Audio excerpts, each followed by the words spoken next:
Hello students, welcome to my UVSSC channel. আজকে আমরা RRB NTPC graduate level day ওয়ানের shift ওয়ানের answer কি এর পোস্টমর্টম করব। তোমরা সকলেই জানো পোস্টমর্টম মানে কি। তার মানে হচ্ছে আমরা অ্যান্সার কি এর একদম কাটা ছেঁড়া করব সূক্ষ্ম সূক্ষ্মভাবে। আমাদের 90+ স্কোর আনতে কি করতে হবে, কি পড়তে হবে, কতটা জানতে হবে এবং কোন কোন জায়গাগুলোর ওপর বেশি ফোকাস দেওয়া উচিত বা দিতে হবে, সেগুলো আমরা একদম ডিটেলড অ্যানালাইসিস এবং সলিউশন করব। ঠিক আছে?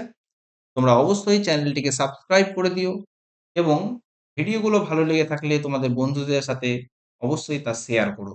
তাহলে চলো আজকের পোস্টমর্টম আমরা শুরু করি।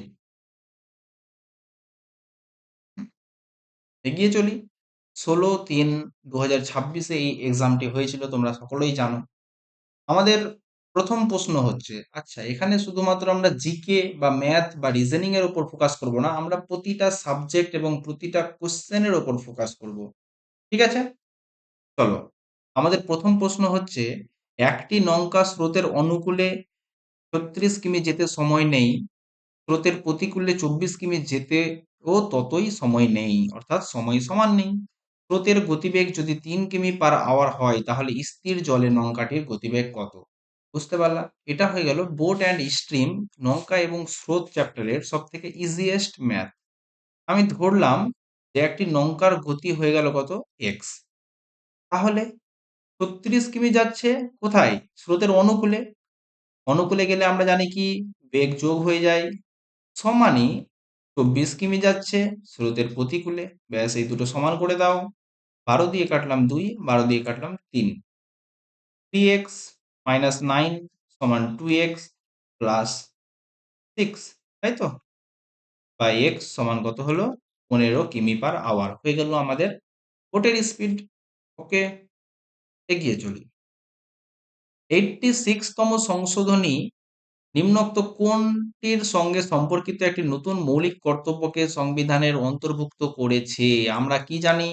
আমরা জানি মৌলিক কর্তব্য হচ্ছে কতগুলো? মৌলিক কর্তব্য আছে 11টা। তার মধ্যে যে 11th ফান্ডামেন্টাল ডিউটি বা মৌলিক কর্তব্যটি 86তম সংবিধান সংশোধনীর মাধ্যমে 2002 সালে কি করা হয়েছে? অ্যাড করা হয়েছে সংবিধানে। ঠিক আছে? এখানে কি বলা হয়েছে? এখানে বলা হয়েছে 6 থেকে 14 বছরের যেসব শিশুগুলো আছে, তাদের অবশ্যই প্রাথমিক শিক্ষা দেওয়ার দায়িত্ব কার? তাদের গার্জেনের। ওকে, শুধু শিশু জন্ম দিলেই হলো না, 6 থেকে 14 বছর পর্যন্ত তাদেরকে শিক্ষা দেওয়ার ব্যবস্থা করাটাও মৌলিক কর্তব্যের মধ্যে পড়বে। ঠিক আছে? আমরা কি জানি? আমরা জানি ফান্ডামেন্টাল ডিউটি কত নম্বর পার্টে আছে? পার্ট 4 এর এতে আছে। ঠিক আছে?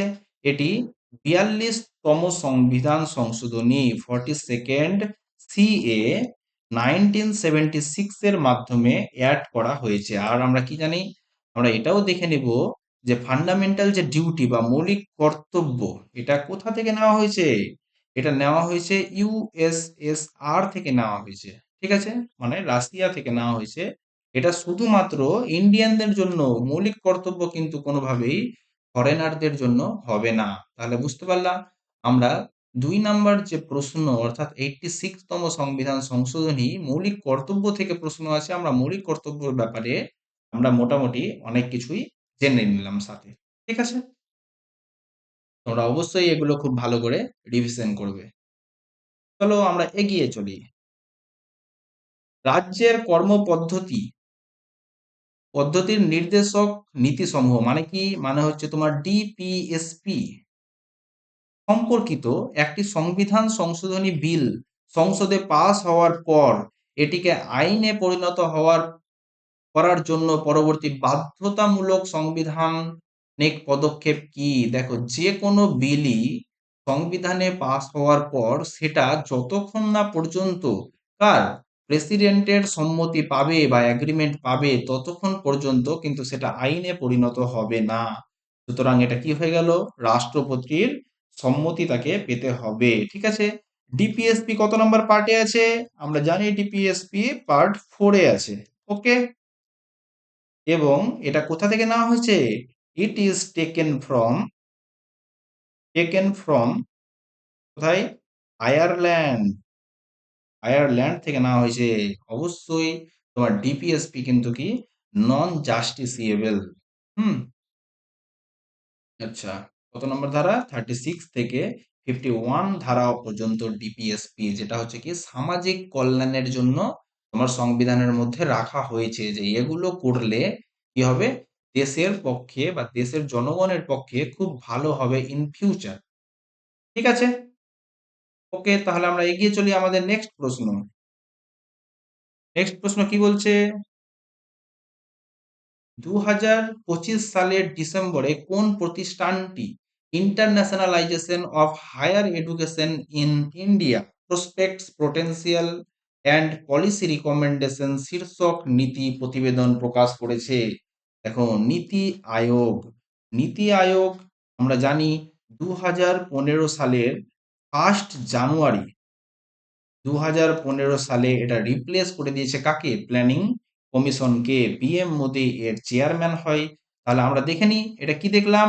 International of higher education of in ইন্ডিয়ার ব্যাপারে কে তোমার শীর্ষক নীতি প্রতিবেদন প্রকাশ করে কে? নীতি আয়োগ। নীতি আয়োগ আর কি কি প্রকাশ করে আমরা দেখে নিই।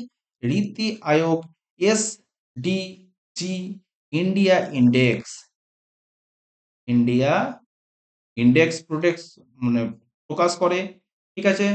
Sustainable development goal India index. ঠিক আছে? আর কি কি করে? National multi dimensional poverty index, national multi dimensional dimensional poverty index কে কে বার করে? অবশ্যই তোমার নীতি আয়োগ বার করে। ঠিক আছে? তাহলে আমরা জেনে নিই নীতি আয়োগের এখন সিইও কে আছে? কে আছে? পিভিআর সুব্রমণিয়াম। ঠিক আছে?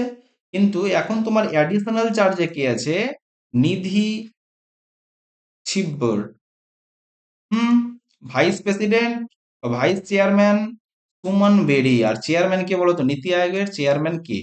আমরা সকলেই জানি যে নীতি আয়োগের চেয়ারম্যান কে হয়? যে প্রধানমন্ত্রী, দেশের যে প্রধানমন্ত্রী থাকে সেই নীতি আয়োগের চেয়ারম্যান হয়। চলো আমরা এগিয়ে চলি আমাদের নেক্সট প্রশ্নে।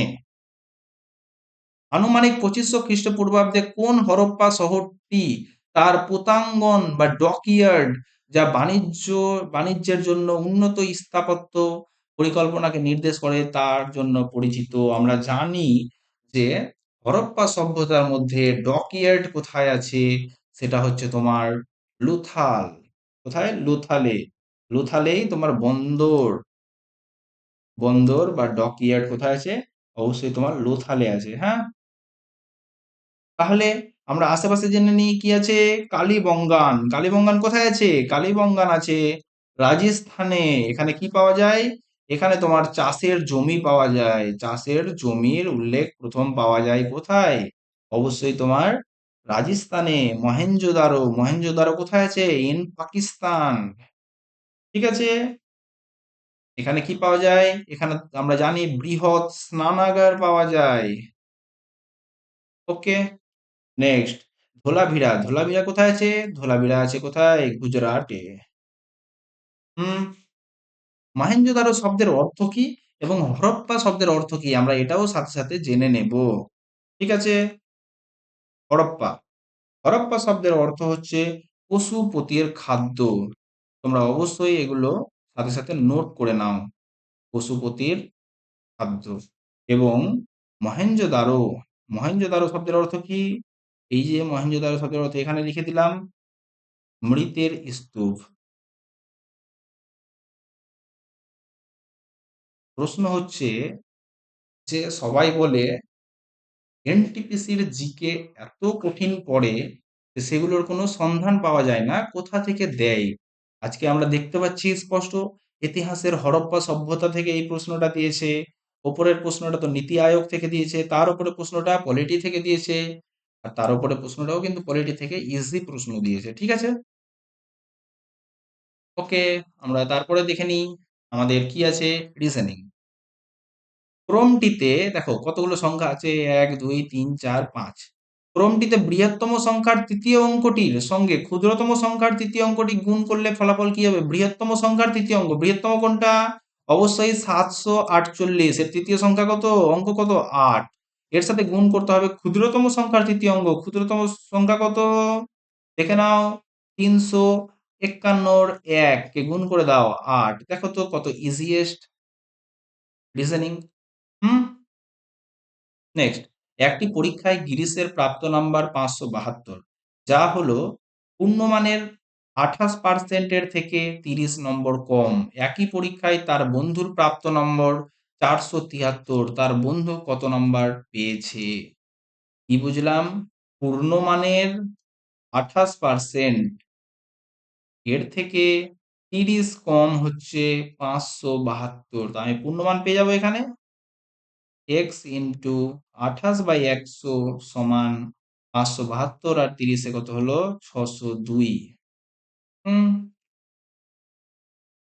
চলো 7 দিয়ে কাটি 4, 7 দিয়ে কাটি কত হচ্ছে, 7 8 56, 4 6 7 42। হুম। কেটে দিই, 2 দিয়ে কাটলাম 2, 2 দিয়ে কাটলাম 4 দুগুণে 8 3, 2 দিয়ে কাটলাম কত, 50। সুতরাং তার পূর্ণমান কত, x সমান 3 5 15, 4 5 20, 1 2150। 2150 এর মধ্যে তার বন্ধু কত পেয়েছে, 473 পেয়েছে, আউট অফ 2150 ইন্টু 100। ঠিক আছে, চলো তাহলে কাটাকুটি করে নিই। কি আছে, শূন্য শূন্য কেটে দিলাম, 5 দিয়ে কেটে দিলাম কত হলো 2, 5 দিয়ে কত হলো 4 5 20, 3 5 15, 73 দিয়ে কেটে দিলাম 1 1, অতএব তোমার কত হলো 22%। হয়ে গেল আমাদের সলিউশন কমপ্লিট। চলো আমরা এগিয়ে চলি নেক্সট প্রশ্নে। বলছে কি, নিম্নলিখিত কোনটি ভারতীয় সংবিধানের অষ্টম তফসিলে অন্তর্ভুক্ত একটি তিব্বতী বর্মন ভাষা? সুতরাং তিব্বত অর বার্মান ভাষা হচ্ছে তোমার কে, বোরো। ঠিক আছে, কে, বোরো হচ্ছে তোমার তিব্বত বার্মান ল্যাঙ্গুয়েজ। হুম। তো আমরা কি জানি, আমরা দেখে নিই এর ব্যাপারে কিছু। অষ্টম তফসিলিতে, এইট শিডিউলে কতগুলো ল্যাঙ্গুয়েজ আছে, টোটাল 22টা ল্যাঙ্গুয়েজ আছে। হ্যাঁ, প্রথমে কত ছিল, প্রথমে ছিল 14টা, এখন কতটা হয়েছে, এখন হয়েছে 22টা। তাহলে কিসের মাধ্যমে হয়েছে এগুলো, সংবিধান সংশোধনীর মাধ্যমে হয়েছে। কি কি সংবিধান সংশোধনী, 21তম 21st সংবিধান সংশোধনী হয়েছে কি 1967 সালে। এর মধ্যে দিয়ে কি যুক্ত হয়েছে, এর মধ্যে দিয়ে যুক্ত হয়েছে তোমার সিন্ধি। ওকে, নেক্সট, 71st সংশোধন সংবিধানই হয়েছে কত সালে, 1992 সালে। এর মধ্যে দিয়ে কি হয়েছে, KMN, Konkani Manipuri and Nepali. Next আরেকটা কত হয়ে গেল তোমার, 92nd সংবিধান সংশোধনী হয়েছে 2003 সালে। এর মধ্যে দিয়ে কি হয়েছে, BDSM, বোড়ো, ডোগরি, সাঁওতালি আর মাইথিলি। ওকে, তাহলে বোঝা গেল কতগুলো সংবিধান সংশোধনী হয়েছে, তিনটে, একটা 21st, একটা 71st, আর একটা 92nd। তোমরা অবশ্যই এটা নোট করে নাও সাথে। নেক্সট চলো আমরা করে নিই, মনোজ। মনোজ এ বিন্দু থেকে শুরু করেছে, এ বিন্দু থেকে শুরু করেছে গাড়ি চালাতে। সে কোন দিকে চালাচ্ছে, দক্ষিণ দিকে গাড়ি চালাচ্ছে, 25 কিমি চলে গেল। ঠিক আছে, তারপর সে বাম দিকে যাচ্ছে। এর বাম দিক কোন দিক হবে, অবশ্যই এর বাম দিক যাবে এদিক। বাম দিকে গেল, এবার 17 কিমি গাড়ি চালালো। তারপর সে বাম দিকে গেল এবং 28 কিমি, বাম দিকে গেল 28 কিমি গেল, 25 থেকে কত বেশি গেল, 3 বেশি গেল। তারপর সে বাম দিকে বাঁক নেয় এবং 20 কিমি গেল, 20 কিমি যা পাঠিয়ে দেবে কে, কি হলো 17, এটা 17 ছিল, 17 থেকে কত বেশি গেল, 3 বেশি গেল। সে শেষবারের মতো বাঁক নেয় এবং 3 গাড়ি চালায় বাম দিকে, এই যে এখানে নিল এবং এখানে এসে দাঁড়ালো। ঠিক আছে, এটা 3 কভার করে নিল।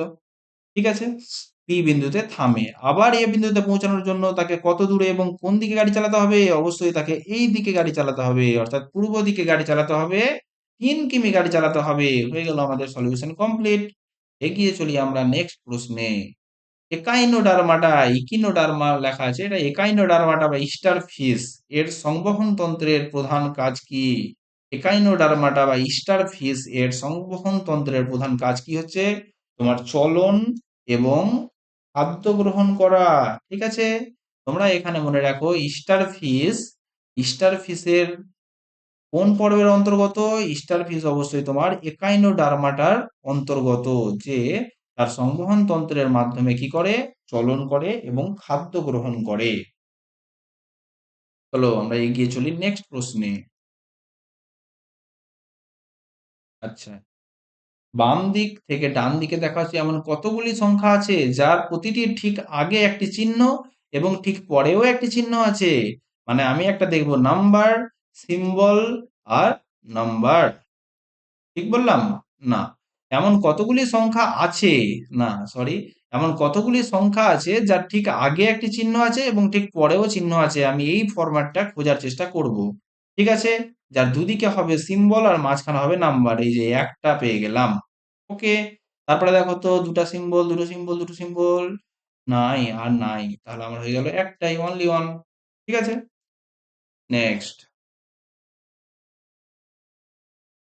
ইজিডিএইচ কে লেখা হচ্ছে ফিফি। ওকে, নেক্সট কি আছে? জে এম এইচ এল কে লেখা হচ্ছে কে ও জে এম। তাহলে এনপিআরএস কে কি লেখা হবে? চলো তবে আমরা পাশে আমাদের এবিসিডি কে নিয়ে নিই।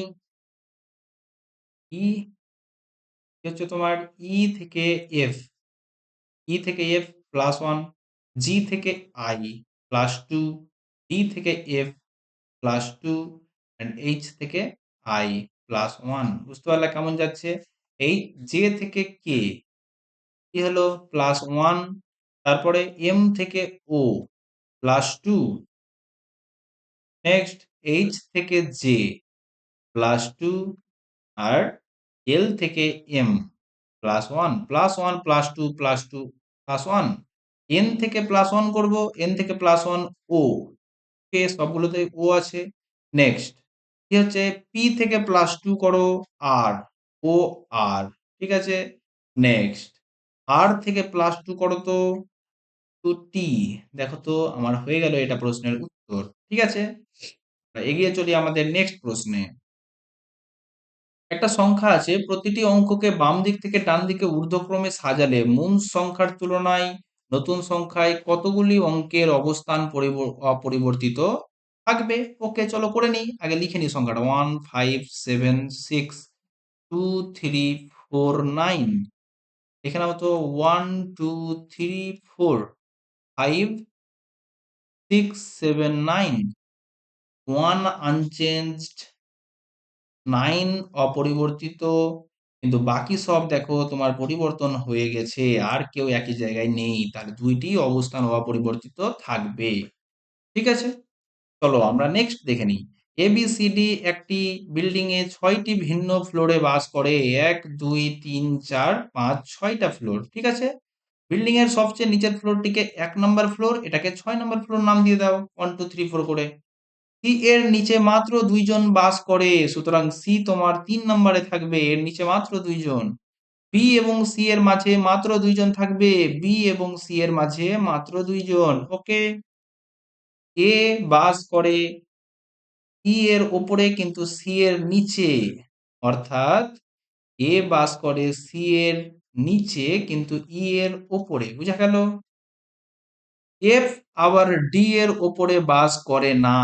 এফ যদি ডি এর ওপরে বাস না করে, তো এফ কি করবে? ডি এর নিচে বাস করবে। হয়ে গেল, আমাদের 6টা গ্রুপে বসিয়ে দিলাম। বি এর ঠিক নিচের ফ্লোরে কোন ব্যক্তি বসে আছে? বি এর ঠিক নিচের ফ্লোরে আমাদের ডি বসে আছে। আমাদের প্রশ্ন সলভ।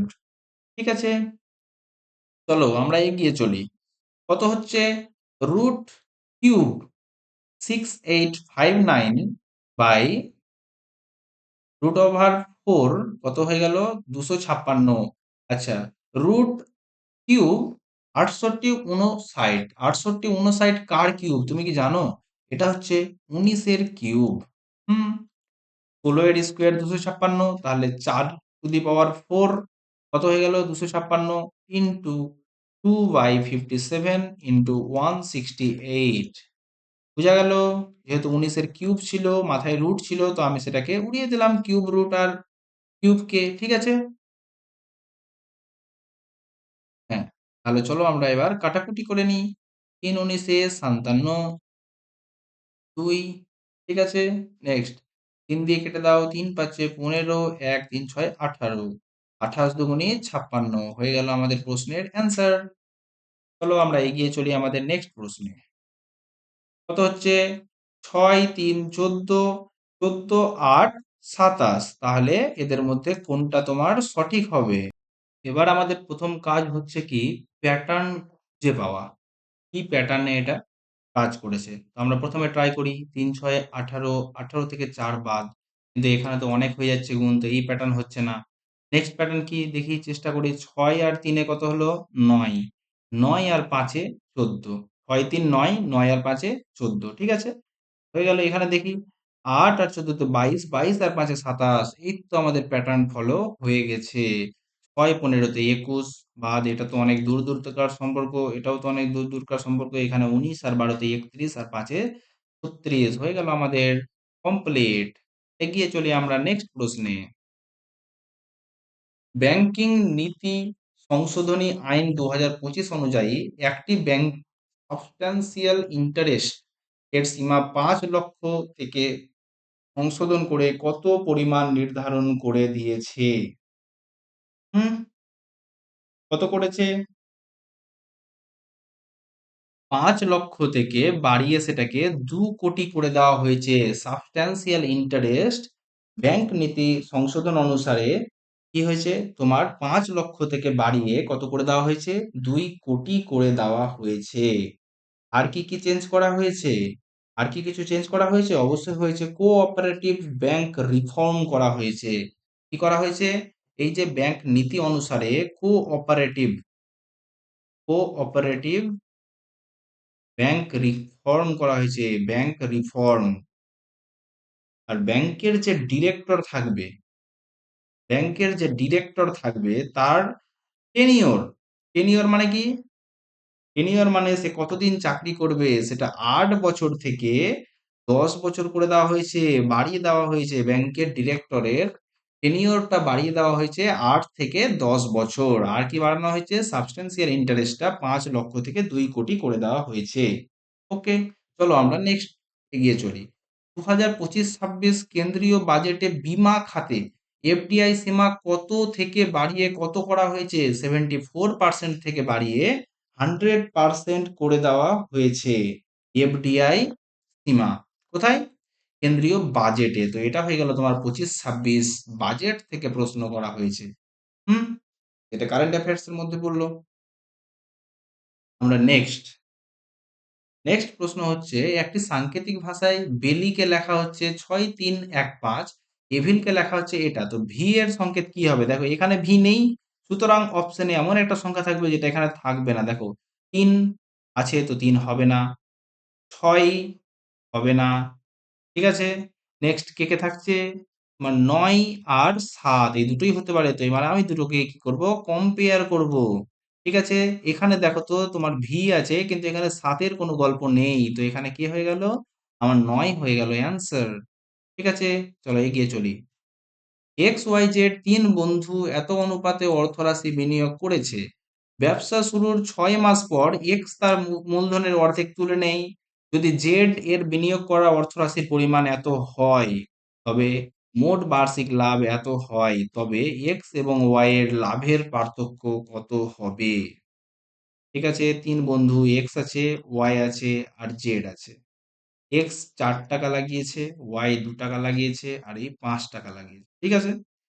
বলছে ব্যবসা শুরুর ৬ মাস পর এক্স মূলধনের অর্ধেক তুলে নেয়। তো এর ৪ টাকা চললো ৬ মাস, প্লাস ২ টাকা চললো ৬ মাস, যেহেতু অর্ধেক তুলে নিল।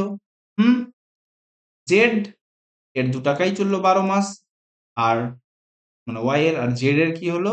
৫ টাকাই চললো ১২ মাস। তাহলে কি হলো দেখে নি?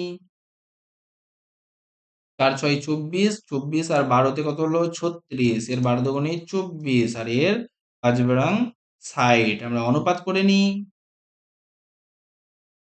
12 দিয়ে কেটে দিলাম, 3 বারাং 36, 2 আর এখানে হয়ে গেল 5। ঠিক আছে, এবার বলছে কি মোট লাভ যদি 37,000 হয়, 3 2 5 5 10, 10 এর ভ্যালু যদি 37,000 হয়, তো এক্স এবং ওয়াই এর লাভের পার্থক্য কত? এক্স এর লাভ 3 টাকা হলে ওয়াই এর লাভ কত হবে? 2 টাকা। পার্থক্য কত? 1 টাকা আউট অফ 10 ইন্টু 37000। তাহলে কত হলো? 3700 টাকা হয়ে গেল পার্থক্য। এটা তাহলে ফলস ভ্যালু, এটার কোনো প্রয়োজনই ছিল না। চলো আমরা এগিয়ে চলি আমাদের নেক্সট প্রশ্নে। যদি সকল সংখ্যাকে ঊর্ধ্বানুক্রমে সাজানো হয়, তাহলে কতগুলি সংখ্যার অবস্থান অপরিবর্তিত হবে? সংখ্যাগুলো দেখো তো, একটা 300, 300-র ঘরে, একটা 700-র ঘরে, একটা 400-র ঘরে, একটা 100-র ঘরে, একটা 600-র ঘরে। তাহলে আমি সবগুলোকে এভাবে লিখতে পারি, ঊর্ধ্বানুক্রমে সাজিয়ে দাও। 1, 3, 4, 6, 7। বলো তো চেঞ্জ কতগুলো হলো না? জাস্ট একটাই চেঞ্জ হলো না, বাকি সব চেঞ্জ হয়ে গেছে। তাহলে আমার এক অ্যান্সার। ঠিক আছে, বর্তমানে শরতের বয়স তার ছেলের বয়সের 3 গুণ। তার মেয়ের বয়স তার ছেলের বয়সের চেয়ে 3 বছর কম। যদি 3 বছর আগে তিনজনের বয়সের সমষ্টি 63 থাকতো, তবে শরতের বর্তমান বয়স কত? ওকে, শরৎ আছে, ওর ছেলে আছে, আর শরতের কি আছে? মেয়ে আছে। হুম, বর্তমানে শরতের বয়স তার ছেলের বয়সের 3 গুণ। ছেলের যদি এক্স হয়, তো শরতের কত? 3x। তার মেয়ের বয়স তার ছেলের বয়সের চেয়ে 3 বছর কম, তাহলে মেয়ের বয়স কত হলো? x minus 3। 3 বছর আগে তিনজনের বয়সের সমষ্টি 63। তাহলে বলো তো, এখন 3 বছর আগে আগে যদি সমষ্টি 63 হয়, তাহলে এখন এখন সমষ্টি কত হবে? অবশ্যই স্যার 3 3 3 করে 3 জনের বাড়বে, তাহলে 3 3-কে 9 বাড়বে, কত হবে? 72। যোগ করে দাও, 3x 4x 5x মাইনাস 3 সমান সমান 72, বা x সমান সমান কত হলো? 75, 15। তাহলে শরতের বর্তমান বয়স কত? 3 into 15, 3 15 45। Next, E Z D H. বলো তো, ভি 1 2 3 4, 1 2 3 4, 1 2 3 4, 1 2 3 4। তাহলে আমার এল দিয়ে হবে অ্যান্সার। ওকে, তাহলে এই অপশনটা আগেই কাটা চলে গেল। Next, P T X B. P 1 2 3 4, 1 2 3 4, 1 2 3 4, 1 2 3 4 F. Next কি হবে? এফ। এই অপশনটাও কাটা, এই অপশনটাও কাটা, হয়ে গেল আমাদের অ্যান্সার কমপ্লিট। চলো এগিয়ে চলি। দুটি ট্যাব যথাক্রমে 4 ঘন্টায় এবং 38 ঘন্টায় একটি ট্যাঙ্ককে ভর্তি করতে পারে। তৃতীয় একটি ট্যাঙ্ক 38 ঘন্টায় খালি করতে পারে। যদি তিনটি ট্যাঙ্ককে একসঙ্গে চালু করা হয়, তাহলে ট্যাঙ্কটির 1/4 ভর্তি হতে কত সময় লাগবে? প্রথম ট্যাঙ্ক 4 ঘন্টায় ভর্তি করে, দ্বিতীয় ট্যাঙ্ক 38 ঘন্টায় ভর্তি করে, তৃতীয় ট্যাঙ্ক 38 ঘন্টায় খালি করে। যদি তুমি একটু হিসাব লাগাও, তাহলে দেখা যাবে বি আর সি ট্যাঙ্ক চালু করা আর না চালু করা একই ব্যাপার, কারণ এ যতটি ভর্তি করছে এ ততটি খালি করে দিচ্ছে। ওকে, তাহলে চলো আমরা করে নিই লসাগু। 38 ইন্টু 2 কত হয়ে গেল? 4 4 19, এখানে হয়ে গেল 2, এখানে হয়ে গেল -2। ঠিক আছে, বলছে ট্যাঙ্কটির 1/4 ভর্তি হতে হবে। টোটাল ট্যাঙ্ক কত? 38 ইন্টু 2 ইন্টু 1/4 কে করবে? 19। যেহেতু এদের টোটাল এফিসিয়েন্সি কত? 19, 2 এ 21, থেকে 2 বাদ 19। কেটে দাও তো, 2 2 দিয়ে কেটে দাও 19, 19 দিয়ে কেটে দাও, কত থাকলো? 1। হয়ে গেল আমাদের অ্যান্সার। এগিয়ে চলি আমাদের নেক্সট প্রশ্ন। নিচের কোনটি একটি তৃতীয় স্তরের অর্থনৈতিক কার্যাবলী? তৃতীয় স্তর মানে কি? সার্ভিস। তৃতীয় স্তর কি? টার্সিয়ারি সেক্টর বা সার্ভিস সেক্টর। বলতো, সার্ভিস দেওয়া হচ্ছে কোথায়? জুতা পালিশ করা কিন্তু একটা সার্ভিস দেওয়া, কিন্তু ইস্পাত উৎপাদন, এটা হয়ে গেল তোমার ম্যানুফ্যাকচারিং সেক্টর বা সেকেন্ডারি সেক্টর। ধাতুর কাজ, এটাও হয়ে গেল তোমার সেকেন্ডারি বা ম্যানুফ্যাকচারিং সেক্টর। নেক্সট হলো খনিজ নিষ্কাশন, এটা হয়ে গেল প্রাইমারি সেক্টর, যেহেতু এটা পৃথিবী থেকে ডিরেক্ট তোমার খনিজ বার করে নেওয়া হচ্ছে। ঠিক আছে, তাহলে আমরা কি বুঝলাম, যে এখানে তোমার ইকোনমির সেক্টর থেকে প্রশ্ন করা হয়েছে। হুম, চলো আমরা এগিয়ে চলি আমাদের নেক্সট স্তরে। খরগোশের একটি কাল্পনিক সংখ্যা বিবেচনা করুন যেখানে রসদ বৃদ্ধি ঘটেছে। যদি তাদের পরিবেশের ধারণ ক্ষমতা 1000 হয়, পরিবেশের ধারণ ক্ষমতা 1000, বর্তমানে খরগোশের সংখ্যা 500, তাহলে খরগোশের সংখ্যার পরিবর্তন কি ঘটবে? দেখো, পরিবেশ নিতে পারবে 1000টা খরগোশ, ঠিক আছে, কতটা? 1000টা। এখন আছে 500টা। তো এটা কি হবে? ধীরে ধীরে বাড়বে, ঠিক আছে, ধীরে ধীরে বাড়বে। আর যখনই তোমার কাছাকাছি চলে আসবে, ঠিক আছে, 1000-এর কাছাকাছি চলে আসবে, তখন এটা কি হয়ে যাবে? এটা তোমার স্থিতিশীল হয়ে যাবে, তখন না বাড়বে না কমবে, স্থিতিশীল হয়ে যাবে, যেহেতু পরিবেশের যে হাইয়েস্ট ক্ষমতা তার কাছাকাছি এসে পৌঁছে গিয়েছে। ঠিক আছে, খরগোশের সংখ্যা হঠাৎ করেই বিপর্যয়ের সম্মুখীন হবে না, কেন হবে? এখনো তো ক্যাপাসিটি অনেক আছে। খরগোশের সংখ্যা কোনো বাধা বাধা ছাড়াই দ্রুত গতিতে বৃদ্ধি পাবে? নো, এটাও হবে না, কারণ লিমিটেশন আছে না। সম্পদ হ্রাসের কারণে খরগোশের সংখ্যা দ্রুত হ্রাস পাবে? নো, কোনোটাই নয়। ঠিক আছে, আমাদের নেক্সট প্রশ্ন হচ্ছে 27। চতুর্থ প্রজন্মের কম্পিউটারের প্রধান প্রযুক্তিগত অগ্রগতির বৈশিষ্ট্য কোনটি বলতো? চতুর্থ কি আছে? Micro processor. আমরা কি জানি? আমরা এখানেই আমরা দেখে নিই সাথে সাথে যে আমাদের কটা প্রজন্ম হয়েছে। আমাদের ফিফথ জেনারেশন এখন অবধি হয়েছে, ঠিক আছে, কম্পিউটার। আমাদের ফার্স্ট জেনারেশন কি ছিল? ভ্যাকিউম টিউব, ভ্যাকিউম টিউব ব্যবহার হতো। ঠিক আছে, কত সাল? 1946 থেকে 58 পর্যন্ত আমাদের ফার্স্ট জেনারেশন চলেছে। সেকেন্ড জেনারেশনে কি ইউজ হতো বলতো? একটু আপডেট হলো, আমরা এসে পৌঁছালাম কোথায়? ট্রানজিস্টরে। কত? 1959 থেকে 64। নেক্সট থার্ড জেনারেশন আরেকটু আপডেট হলো, কি আসলো? Integrated chip. হুম, সাল কত? 1965 থেকে 70, 65 থেকে 70। নেক্সট আমরা চলে আসলাম ফোর্থ জেনারেশনে কি আসলাম? Micro processor. তোমার এক্সামে এই প্রশ্নটাই এক্স্যাক্টলি করা হয়েছে, মাইক্রো প্রসেসর। হুম, কত সাল? 1970 থেকে এখন অবধিও চলছে, টুডে পর্যন্ত। আর এখন চলেছে তোমার ফিফথ জেনারেশনে কি হচ্ছে বলতো? ফিফথ জেনারেশনে এখন আমরা কি দ্বারা কাজ করছি? আর্টিফিশিয়াল ইন্টেলিজেন্স বা এআই, তাই তো? এখন আমরা এআই দ্বারা চলছি, এটাও তোমার এখনো এখন থেকে ফিউচার পর্যন্ত। বলতো, ওয়ার্ল্ডের ফাস্টেস্ট কম্পিউটার, সুপার কম্পিউটার এখন কি? ওয়ার্ল্ডের ফাস্টেস্ট সুপার সুপার কম্পিউটার কি হয়েছে? এটা হয়ে গেল এল ক্যাপিটান। কোথাকার? ইউএসএ। আর ইন্ডিয়ার ফাস্টেস্ট কে? আইরাবত, আর্যবত। এটা হয়ে গেল তোমার আইরাওয়াত বা আর্যবত, PSAI। ঠিক আছে, এটা হয়ে গেল কি এখন তোমার ইন্ডিয়ার ফাস্টেস্ট, বুঝা গেল? তোমরা অবশ্যই এই যে কয়েকটা পয়েন্ট এগুলোকে নোট করে নাও সাথে সাথে। আমরা নেক্সট প্রশ্নে এগিয়ে চলি। তিনটি মুদ্রণ যন্ত্র PQR প্রত্যেকটি এককভাবে কাজ করলে 8 ঘন্টা, 16 ঘন্টা এবং 24 ঘন্টায় 1 লক্ষ বই মুদ্রণ করতে পারে। ওই মেশিনগুলি একে একে পি থেকে শুরু করে তারপর কিউ এবং তারপর আর এইভাবে 1 ঘন্টা করে মুদ্রণ করছে অল্টারনেটিভ ওয়েতে। হ্যাঁ, মোট 9 ঘন্টা পরে পি কাজ করা বন্ধ করে দেয়, কিন্তু কিউ এবং আর বিকল্পভাবে 1 ঘন্টা করে কাজ করতে থাকে। দশম ঘন্টা কাজ কিউ কাজ করে যতক্ষণ না সমস্ত 1 লক্ষ বই মুদ্রণ সম্পন্ন হয়। কিউ এবং আর মেশিনগুলির মোট কত ঘন্টা বাকি বই মুদ্রণ সম্পন্ন করেছে?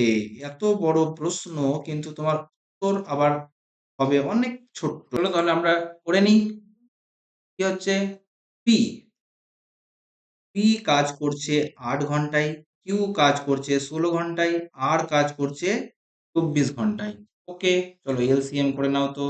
এলসিএম হয়ে গেল 48, 48, 3 × 48, আর 24 × 2 = 48।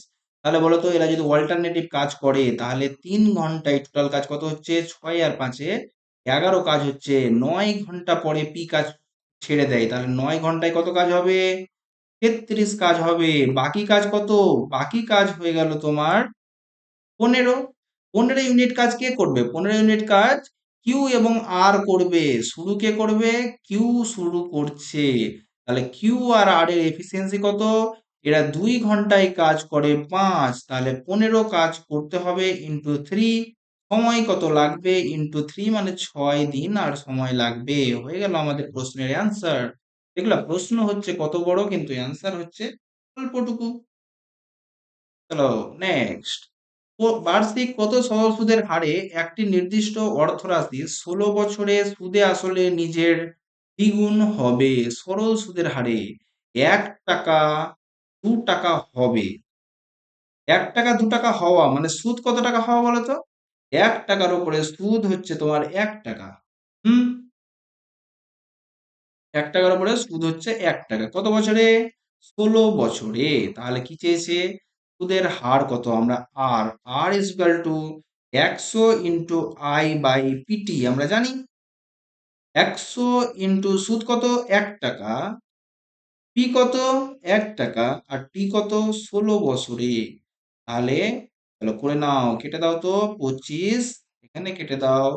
4 দিয়ে 4, 25/4, 4 × 6 = 24.25% হয়ে গেল আমাদের অ্যান্সার। নেক্সট। আন্দামান নিকোবর দ্বীপপুঞ্জ এবং পুডুচেরি প্রশাসকদের ড্যাশ হিসেবে মনোনীত করা হয়? প্রশাসকদের দেখো, স্টেটের প্রশাসকদের যেমন তোমার মুখ্যমন্ত্রী রাজ্যপাল বলা হয়, তেমনি ইউটি। ইউটি মানে কি? ইউটি মানে হচ্ছে ইউনিয়ন টেরিটরি বা কেন্দ্রশাসিত যেসব অঞ্চল আছে, তাদের প্রশাসকদের কি বলা হয়? লেফটেন্যান্ট গভর্নর বলা হয়। ঠিক আছে, নেক্সট। প্রাক স্বাধীনতা যুগে কোন ইউরোপীয় শক্তি সবার শেষে ভারতে এসেছিল এবং সবার শেষে ভারত ত্যাগ করেছিল? সরি, সবার আগে ভারতে এসেছিল এবং সবার শেষে ভারত ত্যাগ করেছিল। তারা কারা? তারা হচ্ছে পর্তুগিজরা। পর্তুগিজরা সবার শেষে ভারতে এসেছে এবং মানে সবার আগে ভারতে এসেছে কত সালে? কোন পর্তুগিজ এসেছিল? এসেছিল Vasco da Gama. Vasco da Gama যে ভারত আসার পথ আবিষ্কার করেছিল এবং এশিয়া এবং ইউরোপের মধ্যে যে কানেকশন সেটা আবিষ্কার করেছিল কে? Vasco da Gama. 1498 সালে এসেছিল কোথায়? কালিকট বন্দরে। কালিকট বন্দরে এসেছিল। হুম, ওকে। পর্তুগিজ, আর পর্তুগিজরা গেছে কত সালে বলতো? সবার শেষে যে গেছে, কত সালে গেছে? 1961 সালে। 1961 সালে কি হয়েছিল? অপারেশন বিজয়, মনে আছে? কি?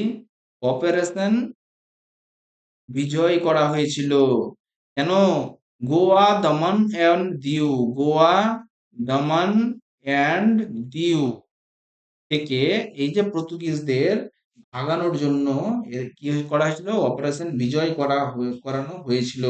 এই যে অপারেশন বিজয় করানো হয়েছিল, তার ফলে কি হলো? মোটামুটি 450 বছরের 450 বছরের যে শাসন, সেটা উৎখাত হয়েছিল। এবং সাইন কে করেছিল তুমি জানো কি?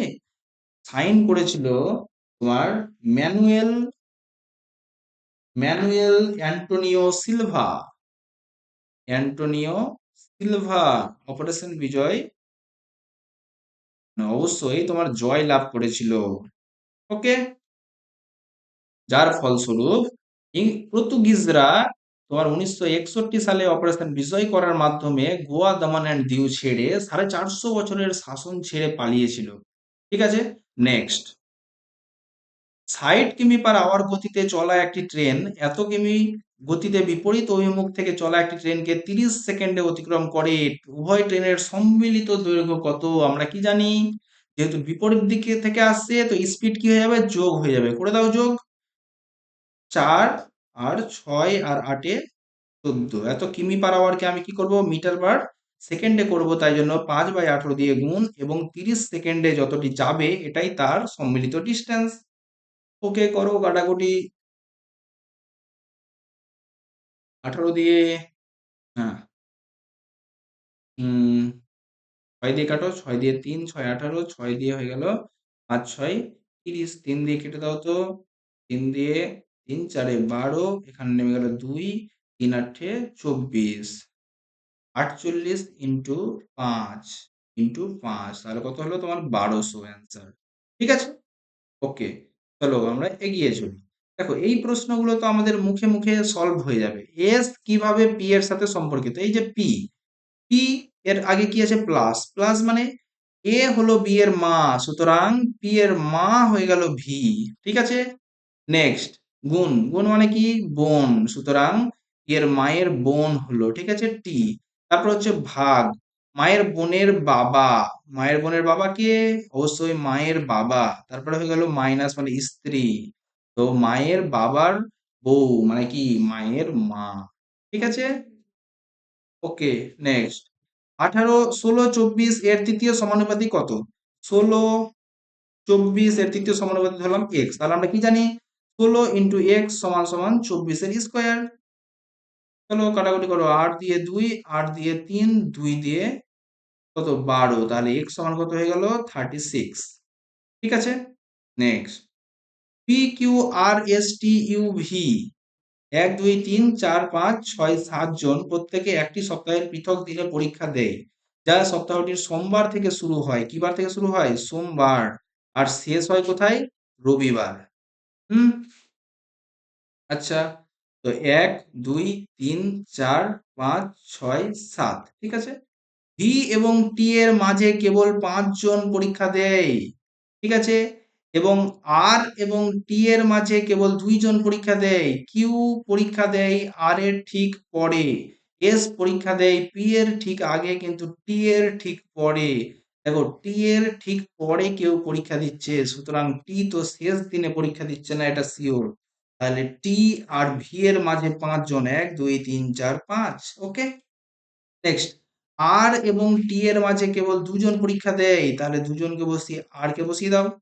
হুম, কিউ পরীক্ষা দেয় আর এর ঠিক পরে, তাহলে এখানে কিউ। এস পরীক্ষা দেয় পি এর ঠিক আগে কিন্তু টি এর ঠিক পরে, তাহলে এস পি। ওকে, নেক্সট একজনই বসে থাকলো, এখানে কে বসে থাকলো? ইউ কে বসিয়ে দাও।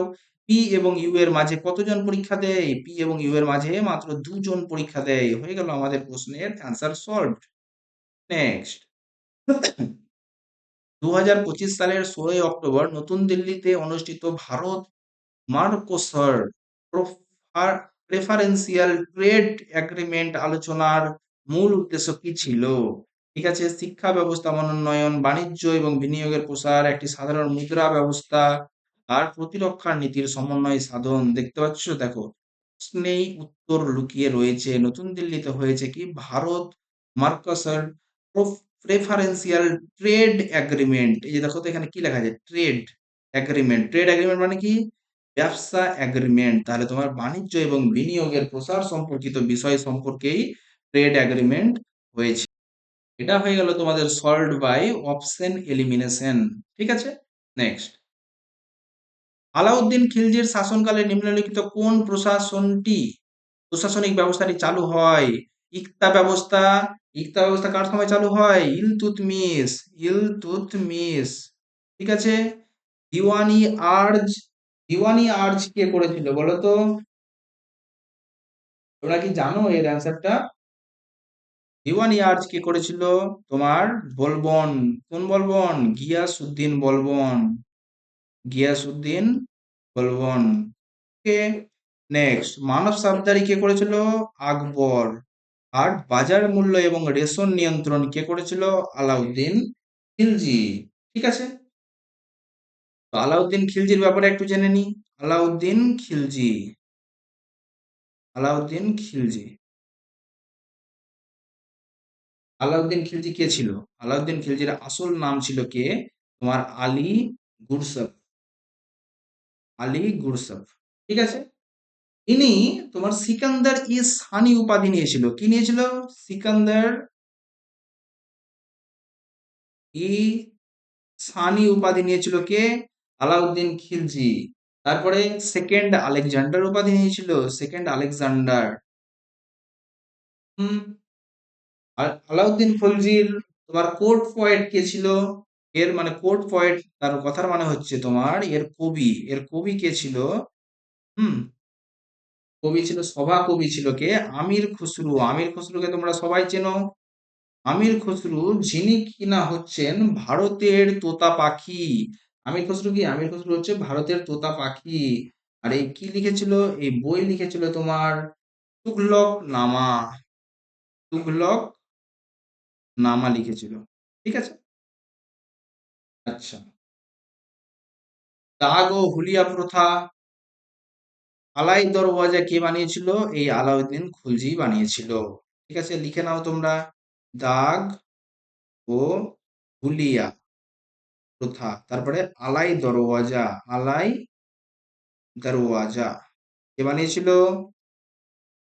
অবশ্যই তোমার আলাউদ্দিন খুলজি বানিয়েছিল। চলো আমরা নেক্সট চলি। সাপ্তাহিক পত্রিকা ইয়ং ইন্ডিয়া, কে ভারতের ইয়ং ইন্ডিয়া পত্রিকার সম্পাদক কে বা কে বানিয়েছিল? মহাত্মা গান্ধী। আমরা জানি আমাদের ভারতের একমাত্র ইয়ং ইন্ডিয়া যে এখন অবধি মারা যায়নি, সে হচ্ছে কে? মহাত্মা গান্ধী, কারণ তিনি প্রতিটা টাকার নোটে উপস্থিত। ঠিক আছে। আচ্ছা, চলো এগিয়ে চলি। A B C D E F ছয়টি বিল্ডিং 6 ফ্লোরে বাস করে। বিল্ডিং এর সবচেয়ে নিচের ফ্লোরটিকে 1 নম্বর। 1 2 3 4 5 6, এটা হলো 6, এটা হলো 1। Very good. ডি এর ওপরে মাত্র 5 জন বাস করে। 1 2 3 4 5, সুতরাং সবার নিচে হয়ে গেল ডি। এর ওপরে মাত্র 2 জন বাস করে, তো এ হয়ে গেল এখানে, মাত্র 2 জন থাকলো। সি বাস করে এফ এর নিচে, কিন্তু এ এর ওপরে, এর ওপরে সি, এফ। ঠিক আছে। বি কোনো জোড়া সংখ্যাযুক্ত ফ্লোরে বাস করে না। তো 1 2 3, তো তিনে কে আছে? তিনে হয়ে গেল বি। তাহলে আর কে বাকি থাকলো? এ বি সি ডি ই, তাহলে ই বসে গেল এখানে। সি এর নিচে কতজন ব্যক্তি আছে? সি এর নিচে 4 জন ব্যক্তি আছে। হয়ে গেল আমাদের প্রশ্নের সমাধান। নেক্সট, এত সেমি বাহু বিশিষ্ট সুষম ষড়ভুজের ক্ষেত্রফল কত? একটি সুষম ষড়ভুজের ক্ষেত্রফল সূত্র জানো? 6 × √3/4 ইন্টু বাহু স্কোয়ার, অর্থাৎ 14 √3 ইন্টু 14 √3। ঠিক আছে। চলো কাটাকুটি যাবে। 2 দিয়ে কেটে দিলাম, কত হলো? 7। 2 দিয়ে কেটে দিলাম, কত হলো? 7।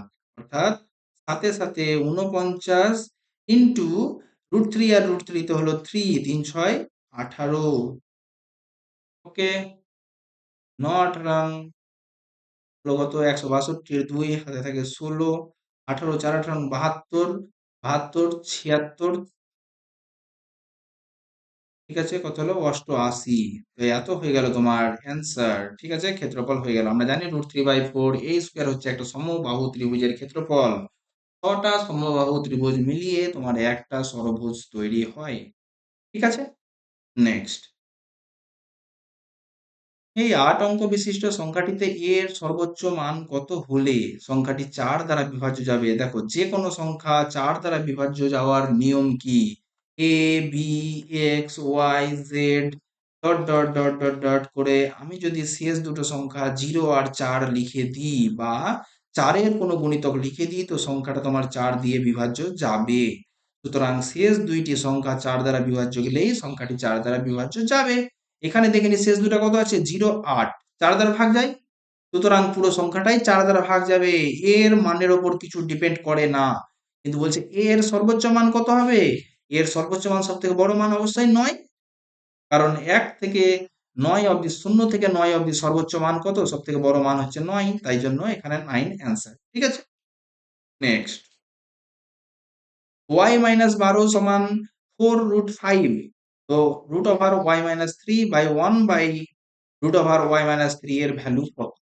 ঠিক আছে, দেখো আমরা y-12 জানি, আমরা কি y-3 জানি? নো। আমি একটা জিনিস করতে পারি, y-12, ঠিক আছে, +9, তো কত হলো? y-3 থাকলো, এখানে 4√5 ছিল, +9 করে দিলাম, এখানে কত হলো? y-3 সমান 9, 9 কে দেখো আমি এভাবে লিখতে পারি কি, √5 এর স্কোয়ার মানে 5 প্লাস 2 এর স্কোয়ার মানে 4, তা 5 আর 4 কত হলো? 9 প্লাস 2 ইন্টু 2 ইন্টু √5, দেখো তো আমি ওপরের লাইনটাই কি লিখেছি? তার মানে কত হলো? y-3 সমান √5 প্লাস 2 এর স্কোয়ার, অতএব √y-3 সমান কত হলো? √5 প্লাস 2। প্রশ্নে কি বলেছে? প্রশ্নে বলছে √y-3 অর্থাৎ √5 প্লাস 2 মাইনাস 1/√5 প্লাস 2, ঠিক আছে, এই ভ্যালুটা আমাকে বার করতে হবে। আমি কি করব, এখানে নিচে রুট না রাখার জন্য উপরে নিচে √5 মাইনাস 2 দিয়ে গুণ করব, করে দাও। এটাকে কি বলা হয়? এটাকে বলা হয় করণী নিরসন। √5 প্লাস 2 তে ছিলই মাইনাস, √5 মাইনাস 2 বাই কত হলো? 5 থেকে a plus B into a minus B, সুতরাং √5 এর স্কোয়ার মাইনাস 2 এর স্কোয়ার, 5 থেকে 4 বাদ দিলে 1, কত থাকলো? √5 প্লাস 2 মাইনাস √5 প্লাস 2 কেটে গেল, থাকলো কত? 4, হয়ে গেল আমাদের অ্যান্সার কমপ্লিট। বুঝা গেল? চলো আমরা এগিয়ে চলি। নিচের কোনটি একটি কাস্টমাইজড অ্যাপ্লিকেশন সফটওয়্যারের সেরা উদাহরণ? কাস্টমাইজড অ্যাপ্লিকেশন সফটওয়্যারটা কি জিনিস? এটা হচ্ছে সবার থেকে বড় প্রশ্ন। হুম, কাস্টমাইজড অ্যাপ্লিকেশন সফটওয়্যার হচ্ছে এমন একটা সফটওয়্যার যেটা কি হবে, যেটা কাস্টমাইজড করা আছে। তার মানে হচ্ছে যে যেটা কোম্পানি নিজের মতামত অনুযায়ী চেঞ্জ করতে পারবে। ধরো যে কোম্পানি একটা অ্যাপ্লিকেশন সফটওয়্যার বানিয়েছে, সেটাকে কাস্টমাইজ করেছে এই হিসাবে যে সেটা এমপ্লয়ির বেতন, ঠিক আছে, ট্যাক্স ক্যালকুলেশন, স্যালারিকে সব সঠিকভাবে প্রেরণ করে দেবে। তো এটাই হয়ে গেল customized application software. Media player কোনো কাস্টমাইজড অ্যাপ্লিকেশন সফটওয়্যার নয়, ইমেজ ভিউয়ারও নয়, আর স্প্রেডশিট সফটওয়্যার এগুলো পাবলিক ইউজের জন্য। কিন্তু এই কাস্টমাইজড অ্যাপ্লিকেশন সফটওয়্যার হচ্ছে যে একটা কোম্পানি বা একজন ব্যক্তি এরা ইউজ করতে পারবে, নিজের মতো করে কাস্টমাইজড করতে পারবে। একটি কোম্পানির জন্য পে রোল ম্যানেজমেন্ট সিস্টেম, তার মানে কি হচ্ছে যে কোম্পানিদের এমপ্লয়ীদের বেতন দেওয়া, ট্যাক্স কালেক্ট করা বা স্যালারি দেওয়া, এই সব জিনিসগুলো পে রোল ম্যানেজমেন্ট সিস্টেমের দ্বারা হয়। এটা কি হচ্ছে? এটা একটা কাস্টমাইজড অ্যাপ্লিকেশন সফটওয়্যার, ঠিক আছে। এর কি আর উদাহরণ দেখবা? আর উদাহরণ হচ্ছে e commerce industry, e commerce platform. মানে কি? মানে হচ্ছে যে অনলাইনে যেসব জিনিস কেনো, অনলাইন যে ব্যবসা, অনলাইন যে বিজনেস, যেসব জিনিস কেনো বিক্রি করো, এই সব জিনিসগুলো একটা কাস্টমাইজড অ্যাপ্লিকেশন সফটওয়্যার, ঠিক আছে। Content management system, operating management software, এগুলো হচ্ছে কি তোমার কাস্টমাইজড অ্যাপ্লিকেশন সফটওয়্যারের সেরা উদাহরণ, ঠিক আছে।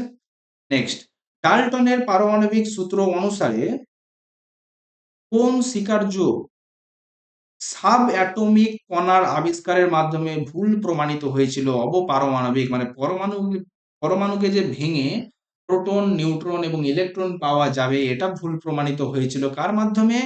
এই যে পদার্থ অবিভাজ্য পরমাণু, ডাল্টন বলে দিয়েছিল যে পদার্থ হচ্ছে অবিভাজ্য পরমাণু দিয়ে গঠিত, এই পরমাণুকে আর ভাঙা যায় না। কিন্তু এখানে কি হলো, এখানে বললো যে পরমাণুকে ভেঙে আরো কণা পাওয়া যায়, প্রোটন, নিউট্রন, ইলেকট্রন। তো এই যে তথ্যটা, এই তথ্যটাই ভুল প্রমাণিত হয়েছিল, ঠিক আছে। ওকে, চলো এগিয়ে চলি। কি আছে? একটি ত্রিভুজ PQR এর বাহুগুলির অনুপাত দেওয়া আছে, পরিসীমা দেওয়া আছে। ত্রিভুজ PQR এর ক্ষেত্রফলের দ্বিগুণ ক্ষেত্রফল বিশিষ্ট চতুর্ভুজের ABCD এর ক্ষেত্রফল কত? সহজ প্রশ্ন। দেখো এখানে আমাকে ABCD চতুর্ভুজ, এটা কিন্তু ভুল, মানে এটা কিছু কিন্তু তোমাকে মানে ভয় পাওয়ানোর জন্য দেওয়া হয়েছে। এখানে আসলে কি চেয়েছে? ত্রিভুজ PQR ক্ষেত্রফলের দ্বিগুণ ক্ষেত্রফল কত, ঠিক আছে, দ্বিগুণ ক্ষেত্রফল বিশিষ্ট চতুর্ভুজের ক্ষেত্রফল কত, মানে কি দ্বিগুণ ক্ষেত্রফল কত। ঠিক আছে, চলো আমরা একটা ত্রিভুজ 4 5 6, ওকে, 4x 5x 6x, কত হলো পরিসীমা কত, 4 5 9 9 6 15, 15x সমান হচ্ছে তোমার 90, বা x সমান কত হলো 6। তাহলে এটা কত হলো 4 6 24, এটা কত হলো 5 6 30, আর এটা কত হয়ে গেল 6 6 36। তাহলে বলছে ক্ষেত্রফল, চলো তো ক্ষেত্রফল বার করে নাও। ক্ষেত্রফল আমরা কি জানি, এস, এস মানে কি হচ্ছে অর্ধ পরিসীমা, 90/2 মানে কত হয়ে গেল 45।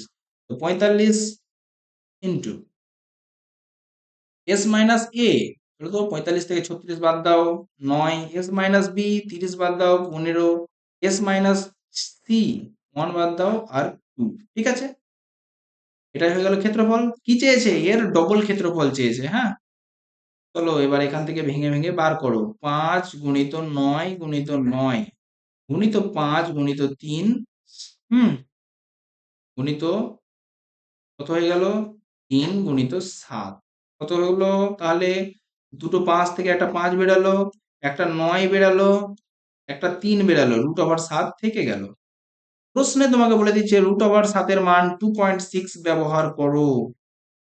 ঠিক আছে, 3 9 27, 27 ইন্টু 5, 5 7 35, 3 5 2 10 আর 3 13। হ্যাঁ, √7 এর মান কত 2.6, চলো বাই 10, চলো কাটাকুটি করো তো, এখানে হয়ে গেল 13, এখানে হয়ে গেল 5, 5 দিয়ে কেটে দাও, কত হয়ে গেল তোমার 2, আর এখানে 7, 27 ইন্টু 13। এবার কি চেয়েছে, চেয়েছে যে তোমার এর দ্বিগুণ ক্ষেত্রফল, সুতরাং তোমার কি চেয়েছে 27 গুণিত 26, 13 আছে এখানে, এর ডবল করে দিলাম 26, 6 7 42, 4 থাকে, 6 দুগুণি 12, আর 7 দুগুণি 14, 24 26, 26 আর 4 30, 3 থাকলো, 2 দিয়ে 4 আর 3 কত 7, 702 হয়ে গেল আমাদের প্রশ্নের অ্যান্সার। চলো আমরা এগিয়ে চলি। ঠিক আছে, 20 46 2, 32 24 136, তাহলে কি হবে। আচ্ছা, 20 46 2, দেখো কালেকশন, মানে আমি কি করব, এখান থেকে আমি 46 আসার চেষ্টা করব। ঠিক আছে, 20 কে 2 দিয়ে গুণ করলাম, কত হলো 40, আর 2 কে আমি 3 দিয়ে গুণ করে দিলাম, কত হয়ে গেল 6 46। ঠিক আছে, এবার 32 কে 2 দিয়ে গুণ করি, কত হয়ে গেল 4 দুগুণে, না 2 দিয়ে 2 এ 2 এ 4 6, আর একে 3 দিয়ে গুণ করে দেখা যাক কি হচ্ছে, 24 কে 3 দিয়ে গুণ করলে 72 হয়ে গেল, আমার মিলে গেল। তাহলে আমার এটাই হচ্ছে আমার ট্রিক। যখনই তুমি এই যে কানেকশন বা কিভাবে এটা কন্ট্যাক্ট করা আছে সেটা যখন পেয়ে যাবে, তখন তোমার অঙ্ক হয়ে গেল সহজ। ঠিক আছে, রিজনিং 6 দিয়ে 12, আর এখানে 3 দিয়ে গুণ করলে 30 হয়ে গেল আমার 42 অ্যান্সার। ঠিক আছে, নেক্সট, দ্বিঘাত সমীকরণটির বীজদ্বয়ের মান সমান হলে এটা এর মান কত। ওকে, চলো, কোন সমীকরণের বীজদ্বয় সমান হয়, একই সমীকরণের বীজদ্বয় সমান হয় বা সমান্তরাল সমীকরণের বীজদ্বয় সমান হয়, তাহলে আমরা এখান থেকে কি করব, আগে সাজিয়ে নেব। হ্যাঁ, এক্স স্কোয়ার বলা টার্ম গুলোকে আগে এক জায়গায় লিখবো। দেখো 8a plus 4 into x square, এটা আমি প্রথমটা লিখলাম, ওকে, প্লাস এক্স বলা টার্ম গুলোকে, এখানে bx আছে আর কোথাও এক্স নেই, তাহলে আমি bx কে লিখলাম, হুম, প্লাস নর্মাল টার্ম গুলোকে, এখানে দেখো তো কত হলো 4a, 4a মাইনাস 8 সমান সমান 0। ঠিক আছে, বুঝলে, সাজিয়ে লেখা হলো এটাকে। এবার এখানে দেখো এক্স স্কোয়ার ওয়ালা টার্ম, এখানে এক্স স্কোয়ার আর এখানে এক্স স্কোয়ার, তো কত হলো 6a plus 3x square plus k x, hmm, plus এখানে কি হলো তোমার 3a, এখানে মাইনাস 6, 3a মাইনাস 6 সমান সমান 0। তাহলে এই দুটো ইকুয়েশনের যদি তোমার কি বীজদ্বয়ের মান সমান হয়, তার মানে কি 8a plus 4 by 6a plus 3 সমান b বাই a হবে। ওকে, চলো এখান থেকে দেখো তো কি করতে পারো তুমি। এখান থেকে আমি 4 কমন নিলাম, এখানে কে থাকলো 2a প্লাস 1, এখান থেকে 3 কমন নিলাম, 2a প্লাস 1 সমান সমান b বাই কে। টুক টুক টুক টুক, তাহলে আমি b এর মান পেয়ে গেলাম 4 আর k এর মান পেয়ে গেলাম 3। কি চেয়েছে? 9b square, 9 into 16 minus 16 into 9 সমান কত? 0। হয়ে গেল আমার প্রশ্নের উত্তর। চলো আমরা এগিয়ে চলি আমাদের নেক্সট প্রশ্নে। কোন সেক্টর অনলাইন লেনদেন, পেরোল প্রসেসিং, ইনভেন্টরি কন্ট্রোল এবং ডেটা অ্যানালাইসিসের জন্য কম্পিউটার ব্যবহার করে থাকে? সেটা কোন সেক্টর করবে? অবশ্যই তোমার ব্যবসা বাণিজ্যের ক্ষেত্রে ডেটা অ্যানালাইসিস, একটা অনলাইন লেনদেন, পেরোল প্রসেসিং সিস্টেমকে ব্যবহার করা হয়। কিসের জন্য? ব্যবসা বাণিজ্যের জন্য। ঠিক আছে, চলো আমাদের নেক্সট। হিতেশ একটি পণ্যকে প্রকৃত বিক্রয় মূল্যের এত দরে বিক্রি করে 28% ক্ষতি করে। যদি সে এটিকে প্রকৃত মূল্যের 89% দরে বিক্রি করে, তাহলে সে শতকরা কত পার্সেন্ট লাভ করবে? বুঝতে পারলা ব্যাপারটা?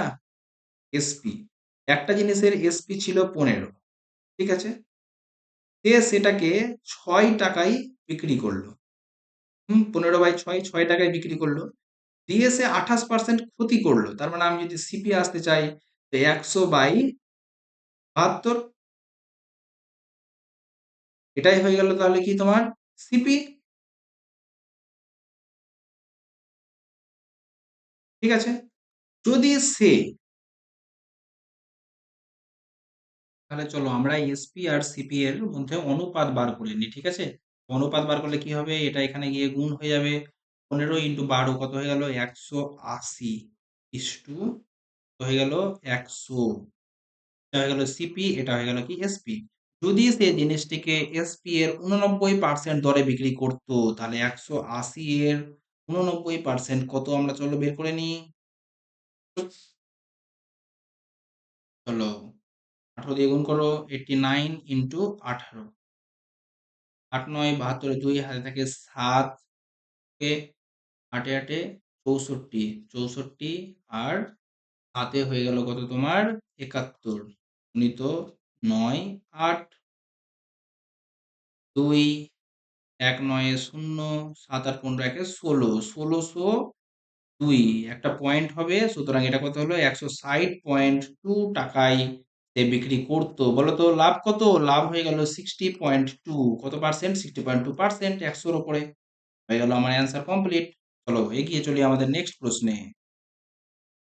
2025 সালের ডিসেম্বরে, আমরা পরীক্ষা দিচ্ছি কবে? মার্চে। এটা হচ্ছে ডিসেম্বরের প্রশ্ন। কোন সাংস্কৃতিক এবং সঙ্গীত গোষ্ঠী 10ম বার্ষিকী উদযাপন করেছে? 10th বার্ষিকী কে করেছে? রবির কিরণ বলে একটা সঙ্গীত গোষ্ঠী আছে, সেটা কি হয়েছে? 10th বার্ষিকী উদযাপন করেছে। এটা একটা কারেন্ট অ্যাফেয়ার্স এর প্রশ্ন করলো। ঠিক আছে, 3 মাস আগে, 4 মাস আগের কারেন্ট অ্যাফেয়ার্স আমরা পড়বো। নেক্সট প্রশ্ন। পি একটি পণ্য কিউ এর কাছে 50% লাভে বিক্রি করে। কিউ সেই একই পণ্য আর এর কাছে 60% ক্ষতিতে বিক্রি করে। যদি আর পণ্যটি এত মূল্য প্রদান করে থাকে, তবে পি কত মূল্যে পণ্যটি কিনেছিল? পি এক্স টাকায় কিনেছিল, 50% লাভে বিক্রি করলো কিউ কে। ঠিক আছে, কিউ পণ্যটি আর এর কাছ থেকে 60% ক্ষতিতে বিক্রি করলো। পড়িয়ে দাও, 60% ক্ষতিতে অর্থাৎ 40%-এ বিক্রি করলো। এখানে তোমার আর দিয়েছে কত? 3234 টাকা। তাই আমাদের অ্যান্সার হওয়ার কথা। চলো 2, এখানে হয়ে গেল 3, 0 0 কেটে গেল, 2 দিয়ে 2, 6 দিয়ে 3 দিয়ে 6 দিয়ে কেটে দাও, 5 6 30, 2, হ্যাঁ, 3 6 18, 5 6 9 54 হয়ে গেল আমাদের অ্যান্সার। এক্স সমান কত হলো? 5390। ঠিক আছে, নেক্সট। 13টি সংখ্যার গড় 8, যদি প্রতিটি সংখ্যাকে 7 দিয়ে গুণ করা হয়, তবে নতুন গড় কত হবে? অবশ্যই 7 × 8 = 56 হয়ে যাবে। যদি 8 যোগ করা হয়, তাহলে কত হবে? 7 + 8 15 হয়ে যাবে। ঠিক আছে,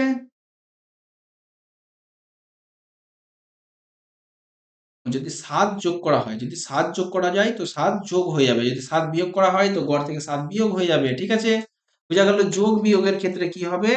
তোমার যোগ বিয়োগ হবে এবং গুণের ক্ষেত্রে তোমার কি হয়ে যাবে, গুণ হয়ে যাবে, নতুন গড় গুণ হয়ে যাবে। ঠিক আছে, এবার একটি ফাইলের নাম সিলেক্ট করা আছে, আপনি ফাইলটি আগের ফোল্ডারে রেখেই অন্য একটি ফোল্ডারে কপি করতে চান, তাহলে কোন জোড়াটি তো আপনি কমান্ড করবেন? চলো আমি কি করব, আমি কপি করার জন্য আমি জানি কি লাগে, কন্ট্রোল প্লাস সি লাগে, আর পেস্ট করার জন্য CTRL অর্থাৎ কন্ট্রোল প্লাস ভি লাগে। তো আমি প্রথমে কন্ট্রোল প্লাস সি দিব, তারপরে কন্ট্রোল প্লাস ভি দেওয়াবো।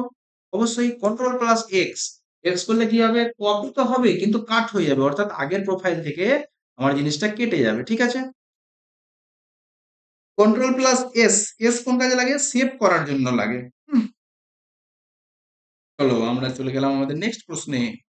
প্রাচীন ইন্দো ব্রাহ্ম নদী থেকে সিন্ধু গঙ্গা ব্রহ্মপুত্র নদী যে উৎপত্তি হয়েছে, বিভক্ত হওয়ার ঘটনাটি ভূতাত্ত্বিক কোন ঘটনাতে ঘটেছিল? হুম, তুষার যুগে মহীসঞ্চরণ পাতের উত্থানের জন্য এই ঘটনাটি ঘটে কত সালে? মোটামুটি তোমার 2.6 মিলিয়ন ইয়ার অ্যাগোতে। হিমালয়ান এবং তিবেতিয়ান প্লেটু এবং কোস্টাল এরিয়া হঠাৎ করে উত্থান ঘটেছিল, মহীসঞ্চরণ পাতের উত্থান হয়েছিল, হিমালয়ান এবং তিবেতিয়ান পাতের উত্থানের ফলে কি হয়েছে, তোমার ইন্দো ব্রাহ্মা নদী থেকে সিন্ধু গঙ্গা ব্রহ্মপুত্র নদী আলাদা আলাদা ভাগে বিভক্ত হয়ে গেছে।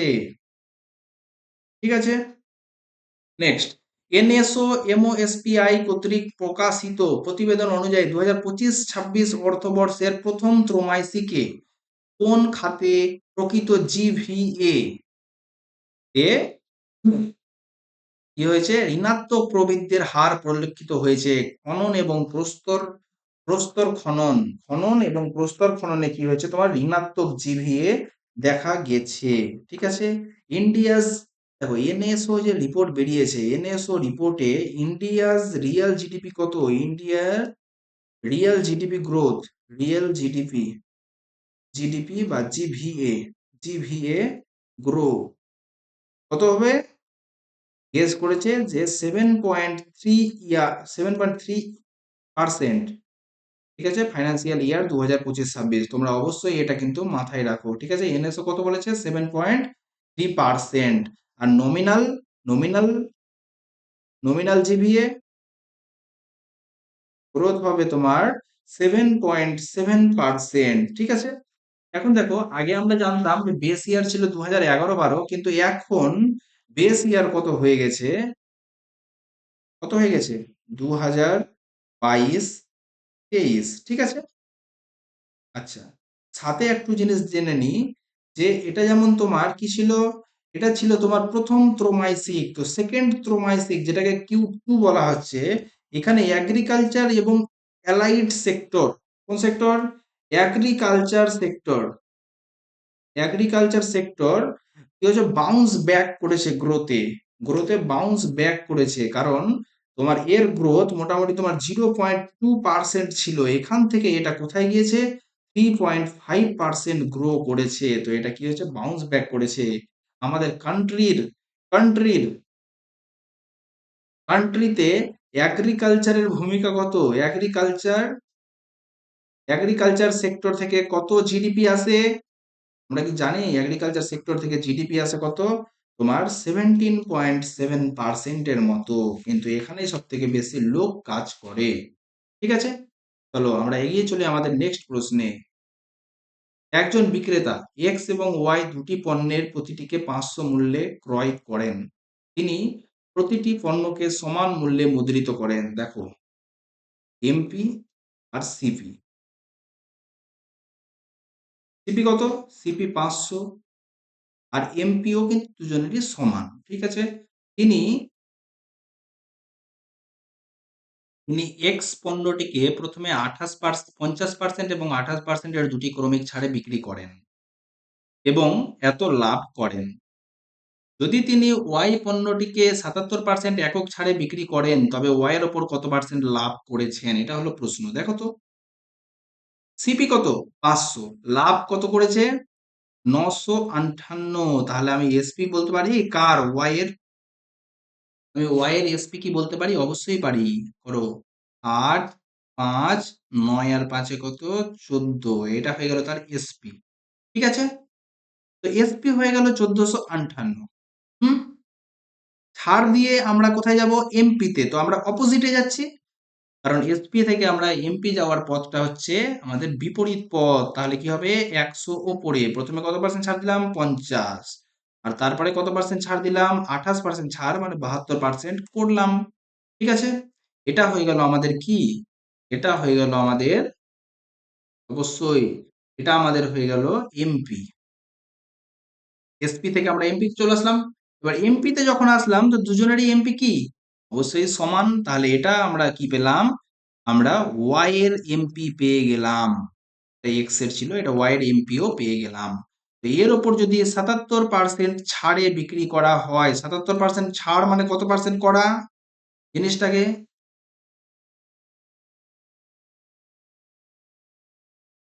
77% ছাড় মানে কি? 23% করা। ঠিক আছে? তাহলে এটাই হয়ে গেল আমাদের কি? এটা হয়ে গেল আমার এসপি, নতুন এসপি। কার? ওয়াই এর এসপি। ঠিক আছে? ওয়াই এর সিপি কত? ওয়াই এর সিপি আমরা জানি কত? 500। আমরা দুটোর অনুপাত করে নিচ্ছি। চলো কাটাকুটি করো। টুক টুক টুক টুক 2। ওকে? তাহলে তোমার আর কাটাকুটি যাবে? অবশ্যই যাবে। 2 দিয়ে কেটে দিলাম 36, 9 দিয়ে কেটে দিলাম 4, 9 দিয়ে কেটে দিলাম, 9 কে 9 নামলো 5, 6 9 54, 1 9 2 18। তারপরে 2 দিয়ে কাটলাম 2, 2 দিয়ে কাটলাম কত হলো? তোমার 81। ঠিক আছে? এই 2টাকে আমরা পাঠিয়ে দিলাম ডান দিকে। তাহলে এখানে কত হলো? 81 ইন্টু 23। হুম? 3 8 6 3, আর এখানে কত হলো? 1000। ঠিক আছে? তো সিপি 1000। তাহলে তার লাভের হার কত বলো তো? লাভের হার কত? অবশ্যই তোমার 86 আউট অফ 1000 ইন্টু 100%। এটাই হয়ে গেল তার লাভের হার। তো 86.3% হয়ে গেল তার লাভের হার। ঠিক আছে? ওকে? তোমরা দেখে নিও তাহলে খুব ভালো করে। চলো আমরা চলি নেক্সট প্রশ্নে। কি বলছে? এ বি সি ডি এর মান বলে দিয়েছে, আমরা জাস্ট মানটা পুট করে দেব। 20। ডি মানে হয়ে গেল -8। এ এ মানে হয়ে গেল ভাগ 2। তারপরে সি সি মানে কি? +1। আর বি বি মানে কি? গুণ 5। ঠিক আছে? ওকে? এবার তো এটা আমাদের সরল, এটা আমরা তো সরল করতে জানি। করে নাও তাহলে। 20 মাইনাস 8 ভাগ 2 মানে 4 প্লাস 5। 20 প্লাস 1 কত হলো? 21। হয়ে গেল আমাদের অ্যান্সার কমপ্লিট। নেক্সট। সকল কলা হয় আপেল। এটা হয়ে গেল কলা। সব কলাই হয়ে গেল আপেল। ঠিক আছে? সকল আপেল হয় আঙ্গুর। এটা হয়ে গেল কি? তোমার আঙ্গুর। ওকে? কিছু আঙ্গুর হয় কমলা। এটা হয়ে গেল কি? তোমার কমলা। ওকে? এবার বলছে সব আঙ্গুর হয় কমলা। দেখো তো এখানকার আঙ্গুরের গল্প, সবই কি কমলা? নো, এটা তো ফলো হচ্ছে না। সকল কমলা হয় আপেল।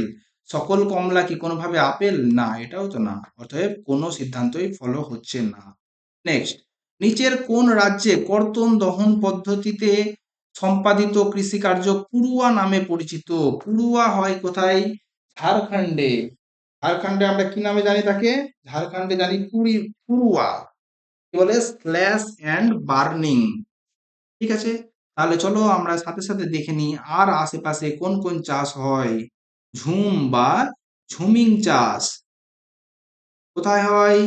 অবশ্যই তোমার নর্থ ইস্টার্ন রিজিয়নে হয়, নর্থ ইস্ট। সুতরাং কোথায়? আসাম, মেঘালয়, মিজোরাম, নাগাল্যান্ড, মণিপুর ইত্যাদিতে হয় তোমার কি? ঝুমিং চাষ হয়। ঠিক আছে? নেক্সট হয়ে গেল কি? পামলাউ। পামলাউ কোথায় হয় বলতো? মণিপুরে হয়। তোমাদের কানেকশনও করিয়ে দিচ্ছি আমি। দেখো পাম লাউ। ঠিক আছে? পামকিন আর লাউ। পামকিন মানে কি? লাউ। সবগুলোই হচ্ছে তোমার মানি। যার বাড়িতে তোমার পামকিন আছে সে কি হচ্ছে? তার কাছে অনেক মানি আছে। ঠিক আছে? পামকিন বা লাউ আছে, পামকিন মানে লাউ। নেক্সট হয়ে গেল কি? তোমার দীপা। দীপা, দীপা কোথায় হচ্ছে? দীপা হচ্ছে তোমার ছত্তিশগড়। অবশ্যই তোমরা কিন্তু এগুলো ভালো করে খাতায় নোট করে নাও। And Andaman Nicobar island. দীপা, দ্বীপ নিয়ে কোথায় গেছে? ছত্তিশগড়। 36টা যে দুর্গ আছে সেই 36টা দুর্গে দ্বীপ জ্বালাতে হবে। আর আইল্যান্ডে গেছে। কোন আইল্যান্ডে দ্বীপ নিয়ে গেছে? আন্দামান নিকোবর আইল্যান্ডে গেছে। নেক্সট হয়ে গেল তোমার বেওয়ার বা দাহিয়া। কোথায়? মধ্যপ্রদেশ, এমপি। মধ্যপ্রদেশে সে দহি, দহি দিয়ে খাবার খায়। মধ্যপ্রদেশ বা মধ্যে, ভাতের মধ্যে সে দাহি দিয়ে খাবার খায়, দাহিয়া। ঠিক আছে। নেক্সট হয়ে গেল কি? কুমারী, কুমারী। ওয়েস্টার্ন ঘাট, ওয়েস্টার্ন যে মেয়েগুলো হয় যারা ওয়েস্টার্ন ড্রেস পরে বা ওয়েস্টার্ন কালচারে বড় হয় তারা কি হয়? তোমার ওয়েস্টার্ন ঘাটের মেয়েগুলা কি হয়েছে সারা জীবনই কুমারী থেকে যায়। ঠিক আছে।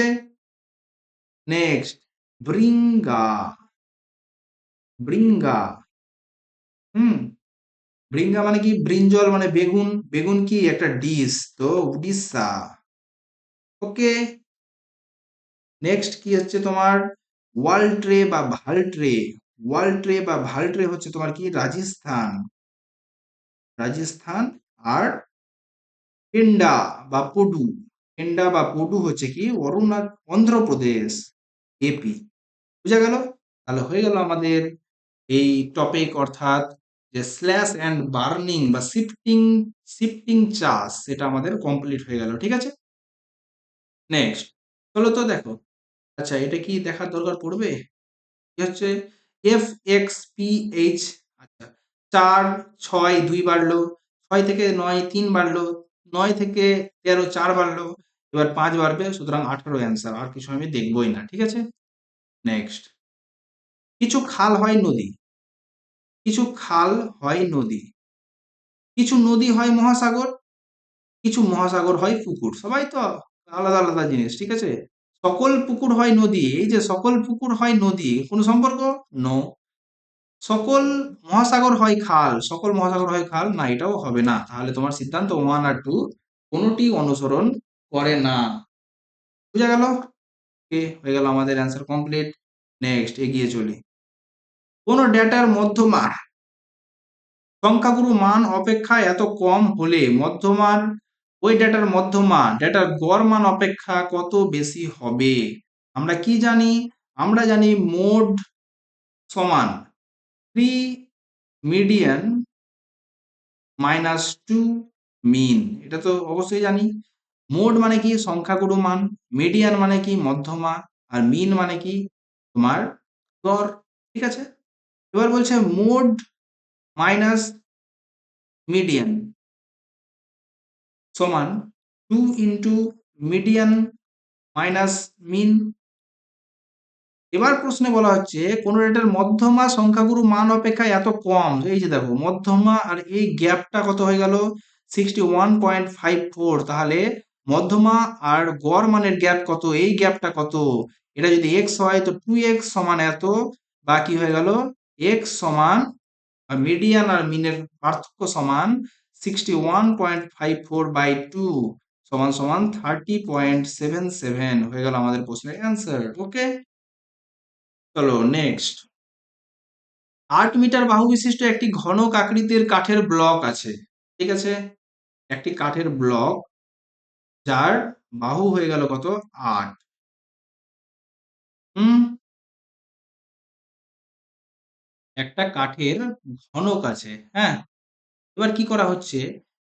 এই ব্লক থেকে 1 মিটার ব্যাস এবং 4 মিটার উচ্চতা বিশিষ্ট সর্বাধিক সম্ভাব্য সংখ্যক চোঙ কাটা হয়েছে। চোঙগুলির 14 টাকা প্রতি বর্গমিটার দরে রং করতে হবে। প্রতিটি চোঙের সমতল রং করতে কত খরচ পড়বে? দেখো, এটা যদি একটা ঘনকের উপরিতল হয় তো এখানে কি হচ্ছে?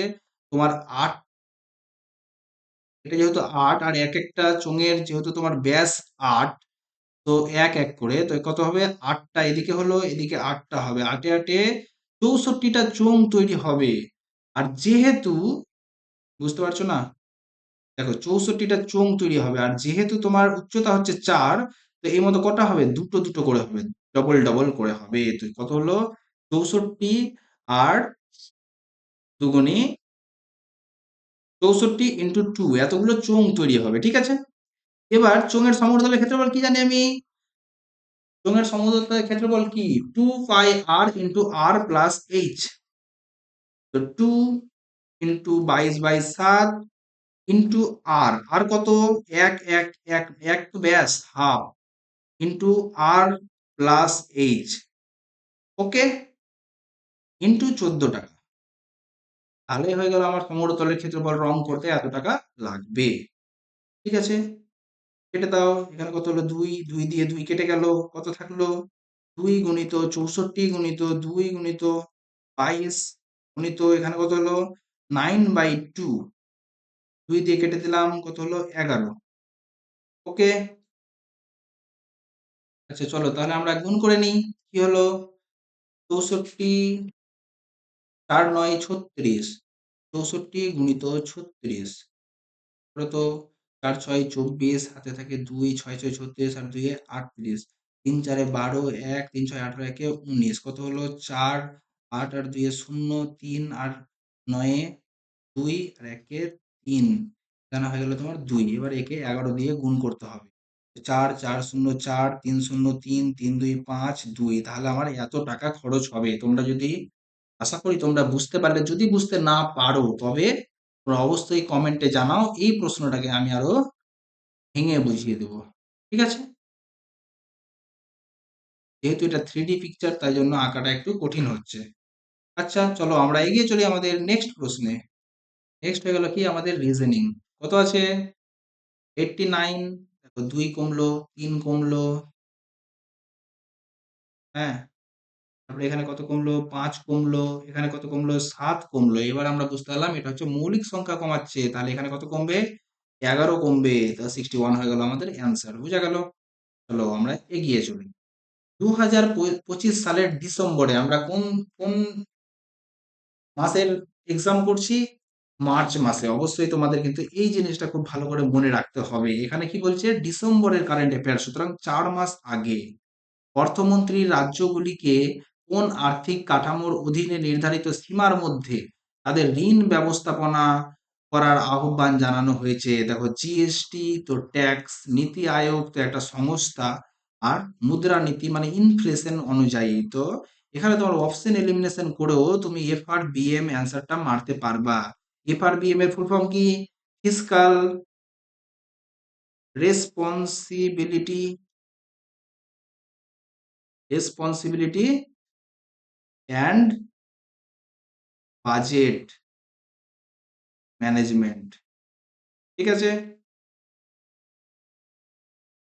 2003 সালে এই এফআরবিএমটা 2003 সালে ভারতে কি হয়, কার্যকরী হয়। ভারতে কার্যকরী কত সালে হয়, 2003 সালে। এটা কেন করা হয়েছিল, এটা করা হয়েছিল কারণ যেন তোমার দীর্ঘমেয়াদী একটা স্থিতিশীলতা নিশ্চিত করা যায়, অর্থ দপ্তরে একটা দীর্ঘমেয়াদী স্থিতিশীলতা নিশ্চিত করার জন্য এফআরবিএম করা হয়, ঠিক আছে। নেক্সট, 2025 সালে জুলাই মাসে 17তম ইন্টারন্যাশনাল, 2025-এর জুলাই, এটা কিন্তু 1 বছর আগের, ঠিক আছে, মোটামুটি 8 মাস। জুলাই মাসে ইন্টারন্যাশনাল ডিফেন্স ইন্ডাস্ট্রি ফেয়ারে প্রদর্শিত তুরস্ক কর্তৃক শক্তিশালী অপারমাণবিক বোমাটির নাম কি, এটা হয়ে গেল কি, গ্যাজব, গ্যাজব, ঠিক আছে। তাহলে আমরা এখানে কি দেখব, এখানে দেখব আমাদের ল্যাটেস্ট কি কোনো ডিফেন্স ফেয়ার হয়েছে, অবশ্যই হয়েছে, কি নাম তার, ওয়ার্ল্ড ডিফেন্স শো, হয়েছে কোথায়, in Riyadh, Riyadh Saudi Arab, Saudi Arab, ঠিক আছে। তো এই যে রিয়াদে ওয়ার্ল্ড ডিফেন্স শো হয়েছে, এখানে কে গেছিল জানো, এখানে তোমার Adani, Adani defence and arrow space, arrow space company, সেটা কিন্তু ওয়ার্ল্ড ডিফেন্স শোতে একটা শো করাতে গিয়েছিল, মানে কিছু দেখাতে গিয়েছিল, ঠিক আছে। আদানি ডিফেন্স ইন্ডিয়া একটা বিশাল বিশাল বড় এরো স্পেস কোম্পানি, ঠিক আছে। নেক্সট, দুটি সংখ্যার যোগফল 56, সংখ্যা দুটির বিয়োগফল যদি তাদের যোগফলের 1/7 হয়, দেখো এ প্লাস বি দুটি সংখ্যা, এদের যোগফল কত? 56। এদের বিয়োগফল কত? 56 এর 1/7 মানে কত? 8। তাহলে বলো তো এ আর বি আমি পেয়ে যাব। এ কিভাবে পাবো? দুটা যোগ করে 2 দিয়ে ভাগ, 8 × 14 74, 64, 64/2 মানে 32। আর বি কত হয়ে গেল? দুটো বিয়োগ করে 2 দিয়ে ভাগ। চলো তো দুটো বিয়োগ করে দাও। 16 থেকে 8 বাদ 8, 1 4/2 মানে হয়ে গেল কত? 24। ঠিক আছে, বলছি 24 আর 32 এর মধ্যে এলসিএম কত? আমরা সবাই জানি এলসিএম হচ্ছে 96, তুমি করে নিবা। নেক্সট, ও কেন্দ্র বিশিষ্ট পি কিউ আর ত্রিভুজে কেন্দ্র, কেন্দ্র বলতে কি এখানে ইনসেন্টার বোঝানো হয়েছে। ত্রিভুজের কেন্দ্র বলতে কি ইনসেন্টার। ইনসেন্টার মানে কি তোমার বাইসেক্টর গুলোর যে মিটিং পয়েন্ট, সেটাই কি হলো? ইনসেক্টর ও। ঠিক আছে, Q O R equal to তোমার 130। কিউ, এটা আর, এটা পি, পি কিউ আর হয়ে গেল। তো কিউ ও আর হয়ে গেল 130, তাহলে বলছে কিউ পি আর এটা কত? ওকে, তাহলে আমরা কি জানি? এটা কত হবে? এই কোণটা হয়, এটা যদি এ হয় 90 প্লাস p/2 সমান 130। ওকে, বা p/2 সমান সমান 40, বা p সমান কত হয়ে গেল আমার?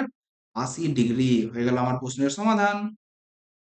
নেক্সট কি বলছে? চলো আমরা দেখে নিই। এস ইউপি, এস 1 2 প্লাস 2, আর এস থেকে 1 2 3 মাইনাস 3 প্লাস 2 মাইনাস 3। ওকে, নেক্সট ইজিবি, ই 1 2 1 2 3 ই থেকে। ঠিক আছে, তাহলে কি হলো? প্লাস 2 মাইনাস 3 ফলো করলো। কে এম 1 2, আর জি 1 2 3 4, তাহলে এটাই ফলো করলো না, তাহলে এটাই আমাদের অ্যান্সার। ঠিক আছে, ওকে।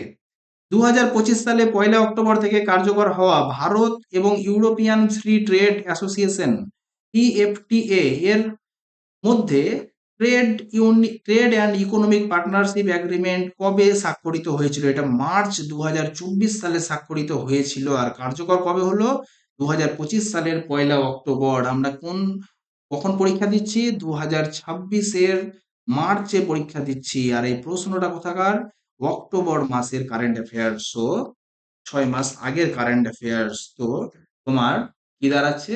যে রেলওয়ের কারেন্ট অ্যাফেয়ার্স তুমি যদি প্রিভিয়াস 1 বছর 1 ইয়ারের কারেন্ট অ্যাফেয়ার্সকে একদম খুব সুন্দরভাবে গুছিয়ে কমপ্লিট করে নাও, আর কোন কোন টপিককে তোমার ফোকাস করতে হবে তুমি তো বুঝতেই পারছো। ইন্টারন্যাশনাল ম্যাটার্স, আর defence matter, and economic affairs, এই কিছু জিনিসকে তুমি যদি ফোকাস করে পড়ো, তাহলে তোমার অবশ্যই কারেন্ট অ্যাফেয়ার্সে তুমি অনেকগুলো পারফরমেন্স করে আসতে পারবে। ঠিক আছে, চলো আমরা এগিয়ে চলি আমাদের নেক্সট প্রশ্নে।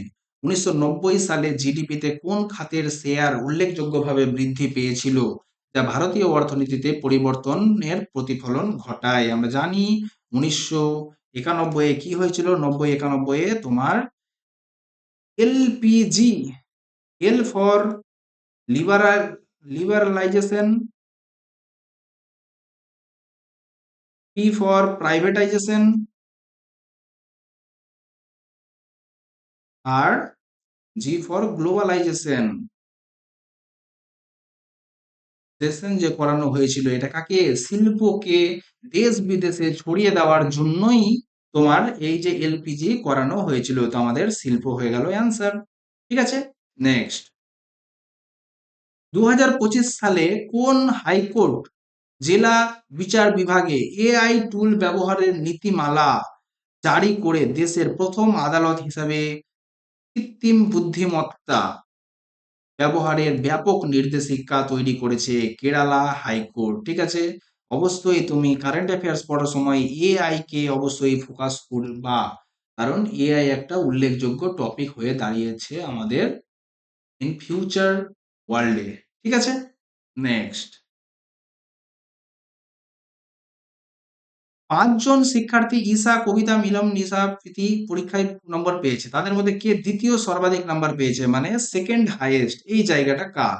ঠিক আছে, কতজন আছে? 5 জন, 1 2 5 জন। তো এই জায়গাটা কার, এটা হচ্ছে তোমার প্রশ্ন, ঠিক আছে। অপশন, মিনলের প্রাপ্ত নাম্বার ঈশার চেয়ে বেশি কিন্তু নিশার চেয়ে কম, নিশার চেয়ে কম মিনল আর ঈশার চেয়ে বেশি, এখান থেকে তুমি বসাতে পারবা না এখানে, না? তো কে সেকেন্ড তুমি বলতে পারবা না, ঠিক আছে। প্রীতির প্রাপ্ত নাম্বার মিনলের চেয়ে বেশি কিন্তু নিশার চেয়ে কম, প্রীতি, প্রীতি তাহলে এইখানে আছে, তুমি এইখান থেকেও তুমি বলতে পারবা না যে কে সেকেন্ডে আছে, কারণ এখানেও তোমার টপের কথা বলা নেই যে কে টপে আছে। তো তোমার দুটো অপশন দিয়েই কি হবে, উত্তর দেওয়ার জন্য যথেষ্ট নয়। ওকে, নেক্সট, 2019-20 ভারতীয় রেলপথের রুটের দৈর্ঘ্য কত ছিল? 67,956 কিমি ছিল 2019-20 তো 2024-25 কত আছে এটা আমরা দেখে নিই সাথে সাথে। 24-25 হচ্ছে 1,35,207 কিমি। এখন তোমার fourth largest in the world rail route হিসেবে, ঠিক আছে। নেক্সট, প্রদত্ত ক্রমে প্রশ্নবোধক চিহ্নতে কি বসবে? চলো আমরা দেখে নিই তাহলে, এখানে কত বাড়লো 20, এখানে কত বাড়লো 16, এখানে কত বাড়লো 12, এখানে কত বাড়লো 8, এখানে কত বাড়বে 4, তো 92 হয়ে গেল আমাদের অ্যান্সার, ঠিক আছে। চলো নেক্সট, গ্রুপ এ তে 78 জন সদস্য, গ্রুপ বি তে 22 জন সদস্য, গ্রুপ সি তে 34 জন সদস্য রয়েছে। এই তিনটি দলের সকল সদস্য মিলে একটি রেস্তোরাঁয় খেতে গেল। গ্রুপ এ তে এ, বি আর সি, এখানে হয়ে গেল 78 জন, এখানে হয়ে গেল 22 জন, এখানে হয়ে গেল 34 জন, ঠিক আছে। খেতে গেল রেস্তোরাঁয়। এ গ্রুপের সদস্যর গড় খরচা হয়ে গেল 136, এর 383, এর 457। তাহলে বলছে গড় কত? এবার কিভাবে করব, এই দুটোকে গুণ করে এখানে লিখবো, এই দুটোকে গুণ করে এখানে লিখবো, আর এই দুটোকে গুণ করে এখানে লিখবো, ঠিক আছে। দিয়ে ডিভাইড করব কত দিয়ে, যোগ করব কত হলো তোমার 100, 134 দিয়ে ভাগ করব, হয়ে যাবে আমাদের অ্যান্সার, ঠিক আছে। কিন্তু এখন প্রশ্ন হচ্ছে যে এতগুলো গুণ করব কিভাবে পরীক্ষা হলের মধ্যে? তাহলে আমরা একটা কাজ করতে পারি, আমরা জানি 134 দিয়ে ভাগ করে আমাদের অ্যান্সার হবে। তো অ্যান্সারকে 134 দিয়ে গুণ করে, অ্যান্সারকে 134 দিয়ে গুণ করলে আমরা কি পাবো, ইউনিট ডিজিট, চলো 4 দিয়ে গুণ করো, 4 8 32, এখানে 4 5 20, 4 1 4, 4 6 24। ওকে, চলো এবার আমরা দেখি আমাদের অপশন ইউনিট ডিজিট কি হচ্ছে। 6 8 কত হলো 48, প্লাস 3 দুগুণী 6, প্লাস 4 7 28, হ্যাঁ, 8 6 14, 14 আর 8 22, তো ইউনিট ডিজিট কত হলো 2, হয়ে গেল আমাদের অ্যান্সার, ঠিক আছে। চলো আমরা এগিয়ে চলি আমাদের নেক্সট প্রশ্ন। BXS 1 2 3 4, 1 2 3 4 5, তো 4 গেল 5 গেল, ঠিক আছে। WSN, W 1 2 3 4, 1 2 3 4 5, 4 গেল 5 গেল। DZ, D 1 2 3 4, 1 2 3 4, 4 গেল, তো এটাই হয়ে গেল আমাদের অ্যান্সার, ঠিক আছে। নেক্সট, একটি সংখ্যার 20% যদি 620 এর 20%-এর চেয়ে 210 বেশি হয় তবে সংখ্যাটি কত? সংখ্যাটি এক্স, এক্স এর 20% কি হচ্ছে 620 এর 20%-এর থেকে 210 বেশি। ব্যাস, করে নাও এবার সলভ। এখানে কাটলাম কত হলো 5, 5 দিয়ে কাটলাম কত হলো 5 একে 5, 1 নামলো, 5 দুগুণে 10, 4, তো 124 আর 210 কত হলো 4 3 3। ওকে, তাহলে x সমান, এটাকে কেটে দিলাম 5, তাহলে x সমান কত হলো 5 দিয়ে গুণ করে দাও, ইন্টু 5, 4 5 20, শূন্য হাতে গেল 2, 3 5 15, 15 আর 2 17, 7, হাতে থাকে 1, 15 একে 16, 1670 হয়ে গেল আমার সংখ্যাটা। ওকে, নেক্সট, বলছে প্রদত্ত বিভাজনের গড় নির্ণয় করো। তো গড় কিভাবে করব, এটাকে এটা দিয়ে গুণ, প্লাস এটাকে এটা দিয়ে গুণ, প্লাস এটাকে এটা দিয়ে গুণ, প্লাস এটাকে এটা দিয়ে গুণ, ডিভাইডেড বাই টোটাল কতজন আছে। চলো তো, 15 আর 16-তে 31, 31 আর 3-এ 34, 38 জন আছে, ঠিক আছে। চলো, যেহেতু সংখ্যাগুলো অত বড় নেই তো আমরা এটাকে গুণ করে নিতে পারি। 15 একে 15, থাকে কত 1। এবার 8 × 15 = 120, 121, ঠিক আছে।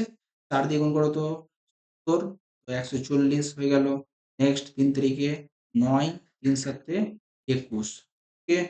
প্লাস 16 দিয়ে গুণ করো, 6 16 96 এর 6, হাতে থাকে 9, 5 16 80, 80 8 9, ঠিক আছে।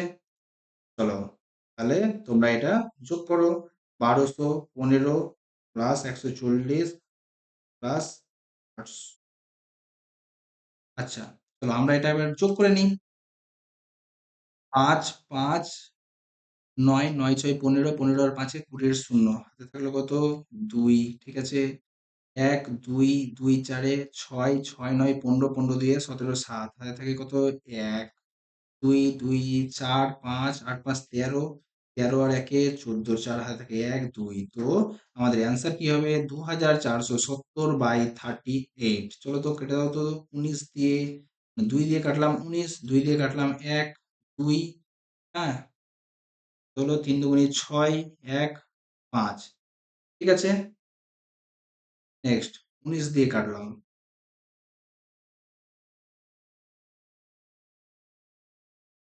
6 19 114, ঠিক আছে। 6 19 114 হয়ে গেল তোমার 9, 5 19 95, তাহলে আমার হয়ে গেল কত 65 হয়ে গেল অ্যান্সার, ঠিক আছে। চলো আমরা এগিয়ে চলি। ভূমির ওপর উল্লম্ব অবস্থায় একটি টাওয়ারের পাদদেশ থেকে এত মিটার দূরে ভূমির ওপর অবস্থিত একটি বিন্দু থেকে টাওয়ারের শীর্ষবিন্দুর উন্নতি কোণ 45 ডিগ্রি হলে, দেখো টাওয়ারের পাদদেশ থেকে 28.6 মিটার দূরে, ঠিক আছে। টাওয়ারটির উচ্চতা কত, এটা কত 45 ডিগ্রি, আমরা কি জানি এটাও যদি 45 ডিগ্রি হয়, 45 এর অপোজিট 1, 45 এর অপোজিট 1 এবং এর অপোজিট কত হবে √2, ঠিক আছে। পেয়েছে কি, এটা যদি 45 হয় তো এটা কত, মানে এটা যদি এত হয় এটা 1 এর ভ্যালু, এটাও সমান, দুটো সমান হবে 45 ডিগ্রি যেহেতু দুটো কোণ সমান, সমান হয়ে গেল কত 28.6। এটা হচ্ছে মৌখিক অঙ্ক, এটা করার কোনো প্রয়োজন নেই। তারপরে এখানে করব আমরা কি করব, এল থেকে যাব আই তে, আর টি থেকে যাব কিউ তে, বুঝা গেল। চলো এল থেকে আই, এল থেকে আই 1 2 3 -3, টি থেকে -3 যাও 1 2 3 কিউ, ঠিক আছে। এটা তো ঠিক হলো, এটাও চলবে এটাও চলবে, এতদূর অবধি বুঝতে পারলাম। নেক্সট ধরো জি থেকে যাব জি তে, নো চেঞ্জ। আর থেকে তাহলে চেঞ্জ হয়ে গেল, ভুল, ঠিক আছে। জে থেকে যাব জি তে, জে থেকে জি 1 2 3 -3, তাহলে তোমার আর থেকে যাব -3, 1 2 3 ও, তাহলে হয়ে গেল আমাদের এটা অ্যান্সার, ঠিক আছে। ওকে, বোঝা গেল। নেক্সট করে নাও, মান নির্ণয়। -9 -56 ভাগ -14 প্লাস -4 ইন্টু -7, তো কত হলো -28। -9 মাইনাস, এবার -56 কে -14 দিয়ে কেটে দাও, ভাগ করে দাও, তো কত হলো 4 4 14 56, -4 -28, 9 4 তোমার কত হলো 13, 13 আর 28 41, হয়ে গেল আমাদের অ্যান্সার কমপ্লিট, ঠিক আছে। ভারত চীন স্থল সীমার চেয়ে ভারতের সঙ্গে কোন দুটি প্রতিবেশী দেশের মিলিত স্থল সীমার দৈর্ঘ্য বেশি, ঠিক আছে। চলো আমরা কি জানি, ইন্ডিয়া আর চায়না, ইন্ডিয়া আর চায়নার বর্ডার কত 3488, ঠিক আছে। ইন্ডিয়া আর বাংলাদেশের বর্ডার কত আমরা জানি, সব থেকে বড় বর্ডার কার সাথে শেয়ার করে ইন্ডিয়া, বাংলাদেশের সঙ্গে, কত 4096.7 কিমি। একে কি বলা হয়, একে বলা হয় red cliff line,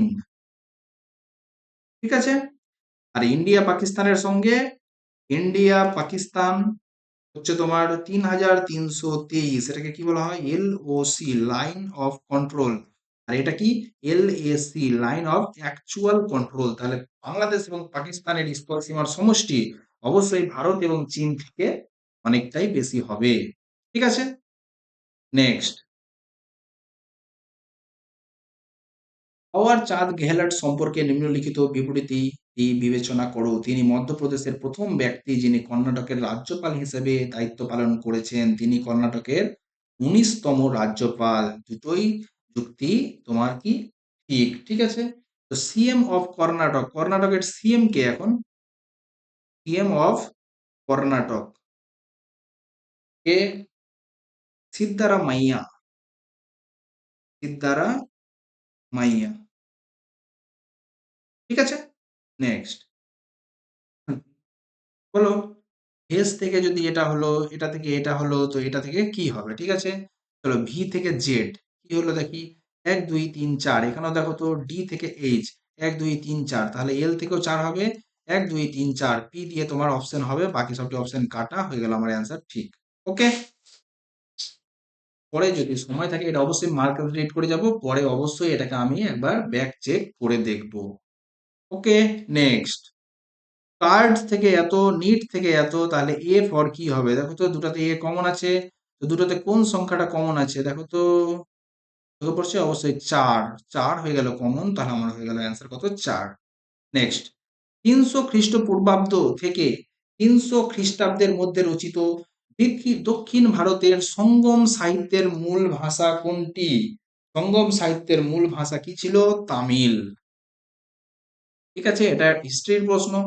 next, a:b সমান যদি 2:3 হয়, তাহলে এত সমান কি হবে? বসিয়ে দাও। 7 এর মান কত? 2, তো 2 এর কিউব কত হয়ে গেল? 8, মাইনাস 2 এর কিউব কত? 27, বাই বি কিউব, মানে তোমার 27 মাইনাস এ কিউব 8। চলো তো করে নাও।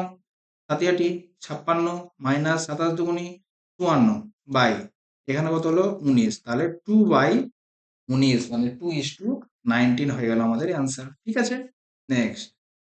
ভারতীয় সংবিধানের কোন অনুচ্ছেদকে রাষ্ট্রকে পুরুষ ও মহিলা উভয়ের জন্য সমান কাজের জন্য সমান বেতন দেওয়ার কথা বলেছে? কোন অনুচ্ছেদে?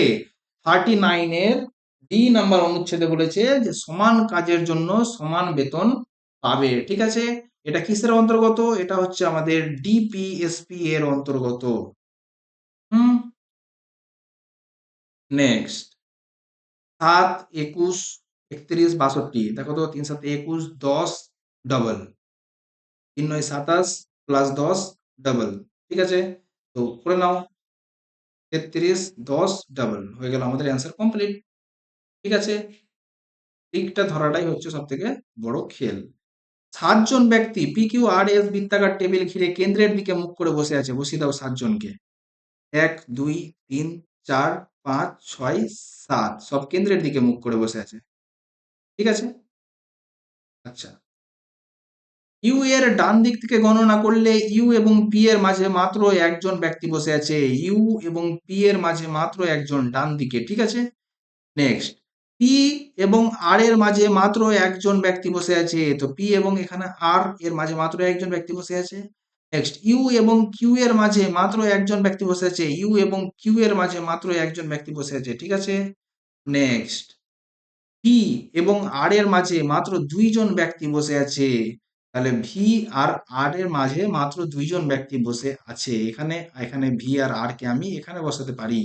ঠিক আছে, পি এবং কিউ এর মাঝে মাত্র একজন ব্যক্তি বসে আছে। পি এবং কিউ এর মাঝে, তাহলে এখানে হয়ে গেল টি। ঠিক আছে, পি এবং কিউ এর মাঝে কতজন? একজন ব্যক্তি বসে আছে। পি এর বাম দিক থেকে গণনা করলে, আর উপরের লাইনটা কি ছিল? ভি এবং আর এর মাঝে মাত্র 2 জন ব্যক্তি বসে আছে।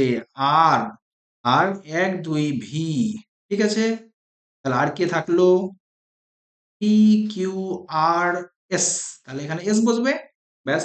টি এর বাম দিক থেকে গণনা করলে টি এবং ভি এর মাঝে কতজন বসে আছে? টি এর বাম দিককে গণনা করো, এই যে কতজন বসে আছে? একজনই বসে আছে, সেটা হচ্ছে পি। হয়ে গেল আমাদের অ্যান্সার সলভ।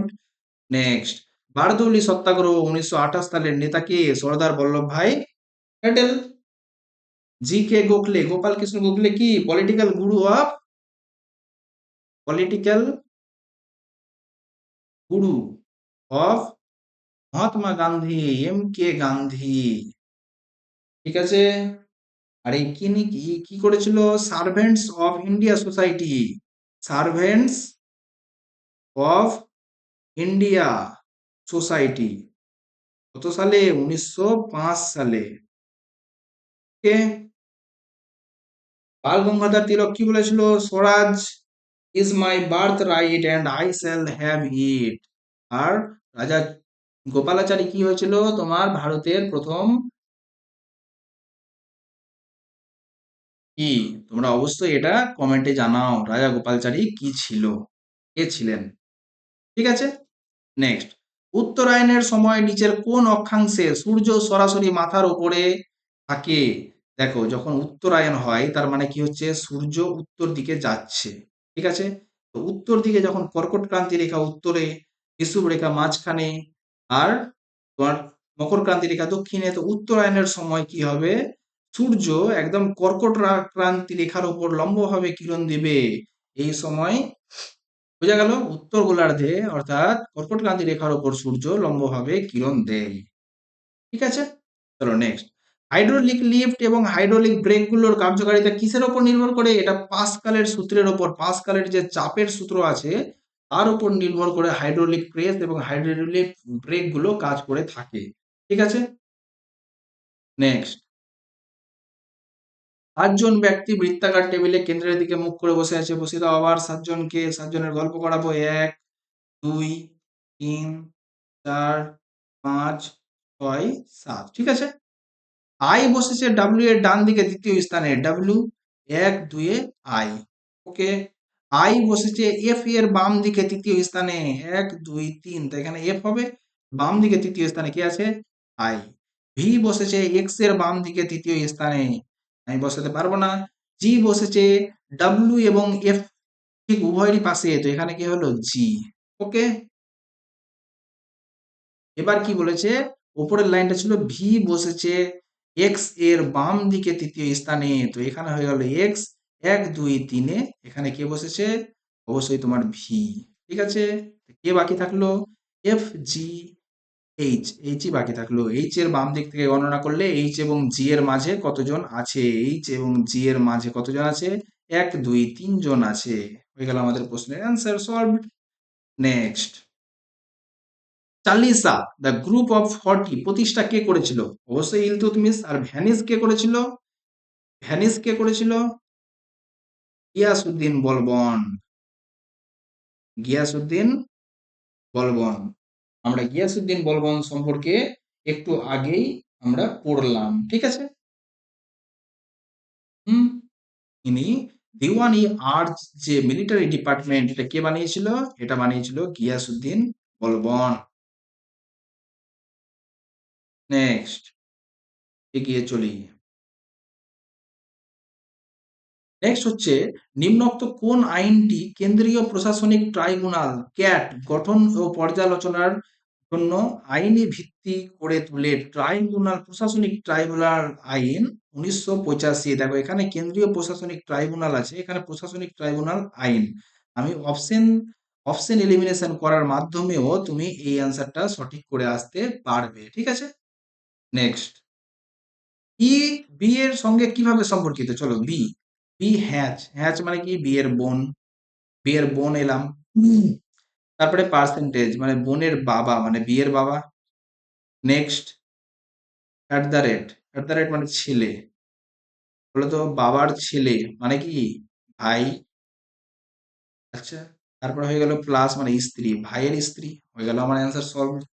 ঠিক আছে, নেক্সট, আনন্দের কাছে এত টাকা আছে, তিনি এই টাকা তার 2 ছেলে অনিল এবং অশোকের মধ্যে ভাগ করে এবং তাদের নিজ নিজ অংশ বার্ষিক এত পার্সেন্ট চক্রবৃদ্ধি সুদের হারে বিনিয়োগ করতে বলেন। দেখা যায় 15 বছর পর অনিলের বিনিয়োগের পরিমাণ এবং 16 বছর পর অশোকের বিনিয়োগের পরিমাণ সমান হয়। আনন্দ অশোককে কত অর্থ দিয়েছিল? ঠিক আছে, চলো, এটা হয়ে গেল কে, অনিল, আর এটা হয়ে গেল কে, অশোক। অশোক, ঠিক আছে, অশোকের টাকা 15 বছরে কত হবে? P into 1 + r/t to the power 15। ঠিক আছে, এটা হয়ে গেল অনিলের টাকা, হয়ে গেল কি 1 + r/100 টু দি পাওয়ার টি। আর অশোকের টাকা কত হলো? Ashok into 1 + 10/100 two the power 16।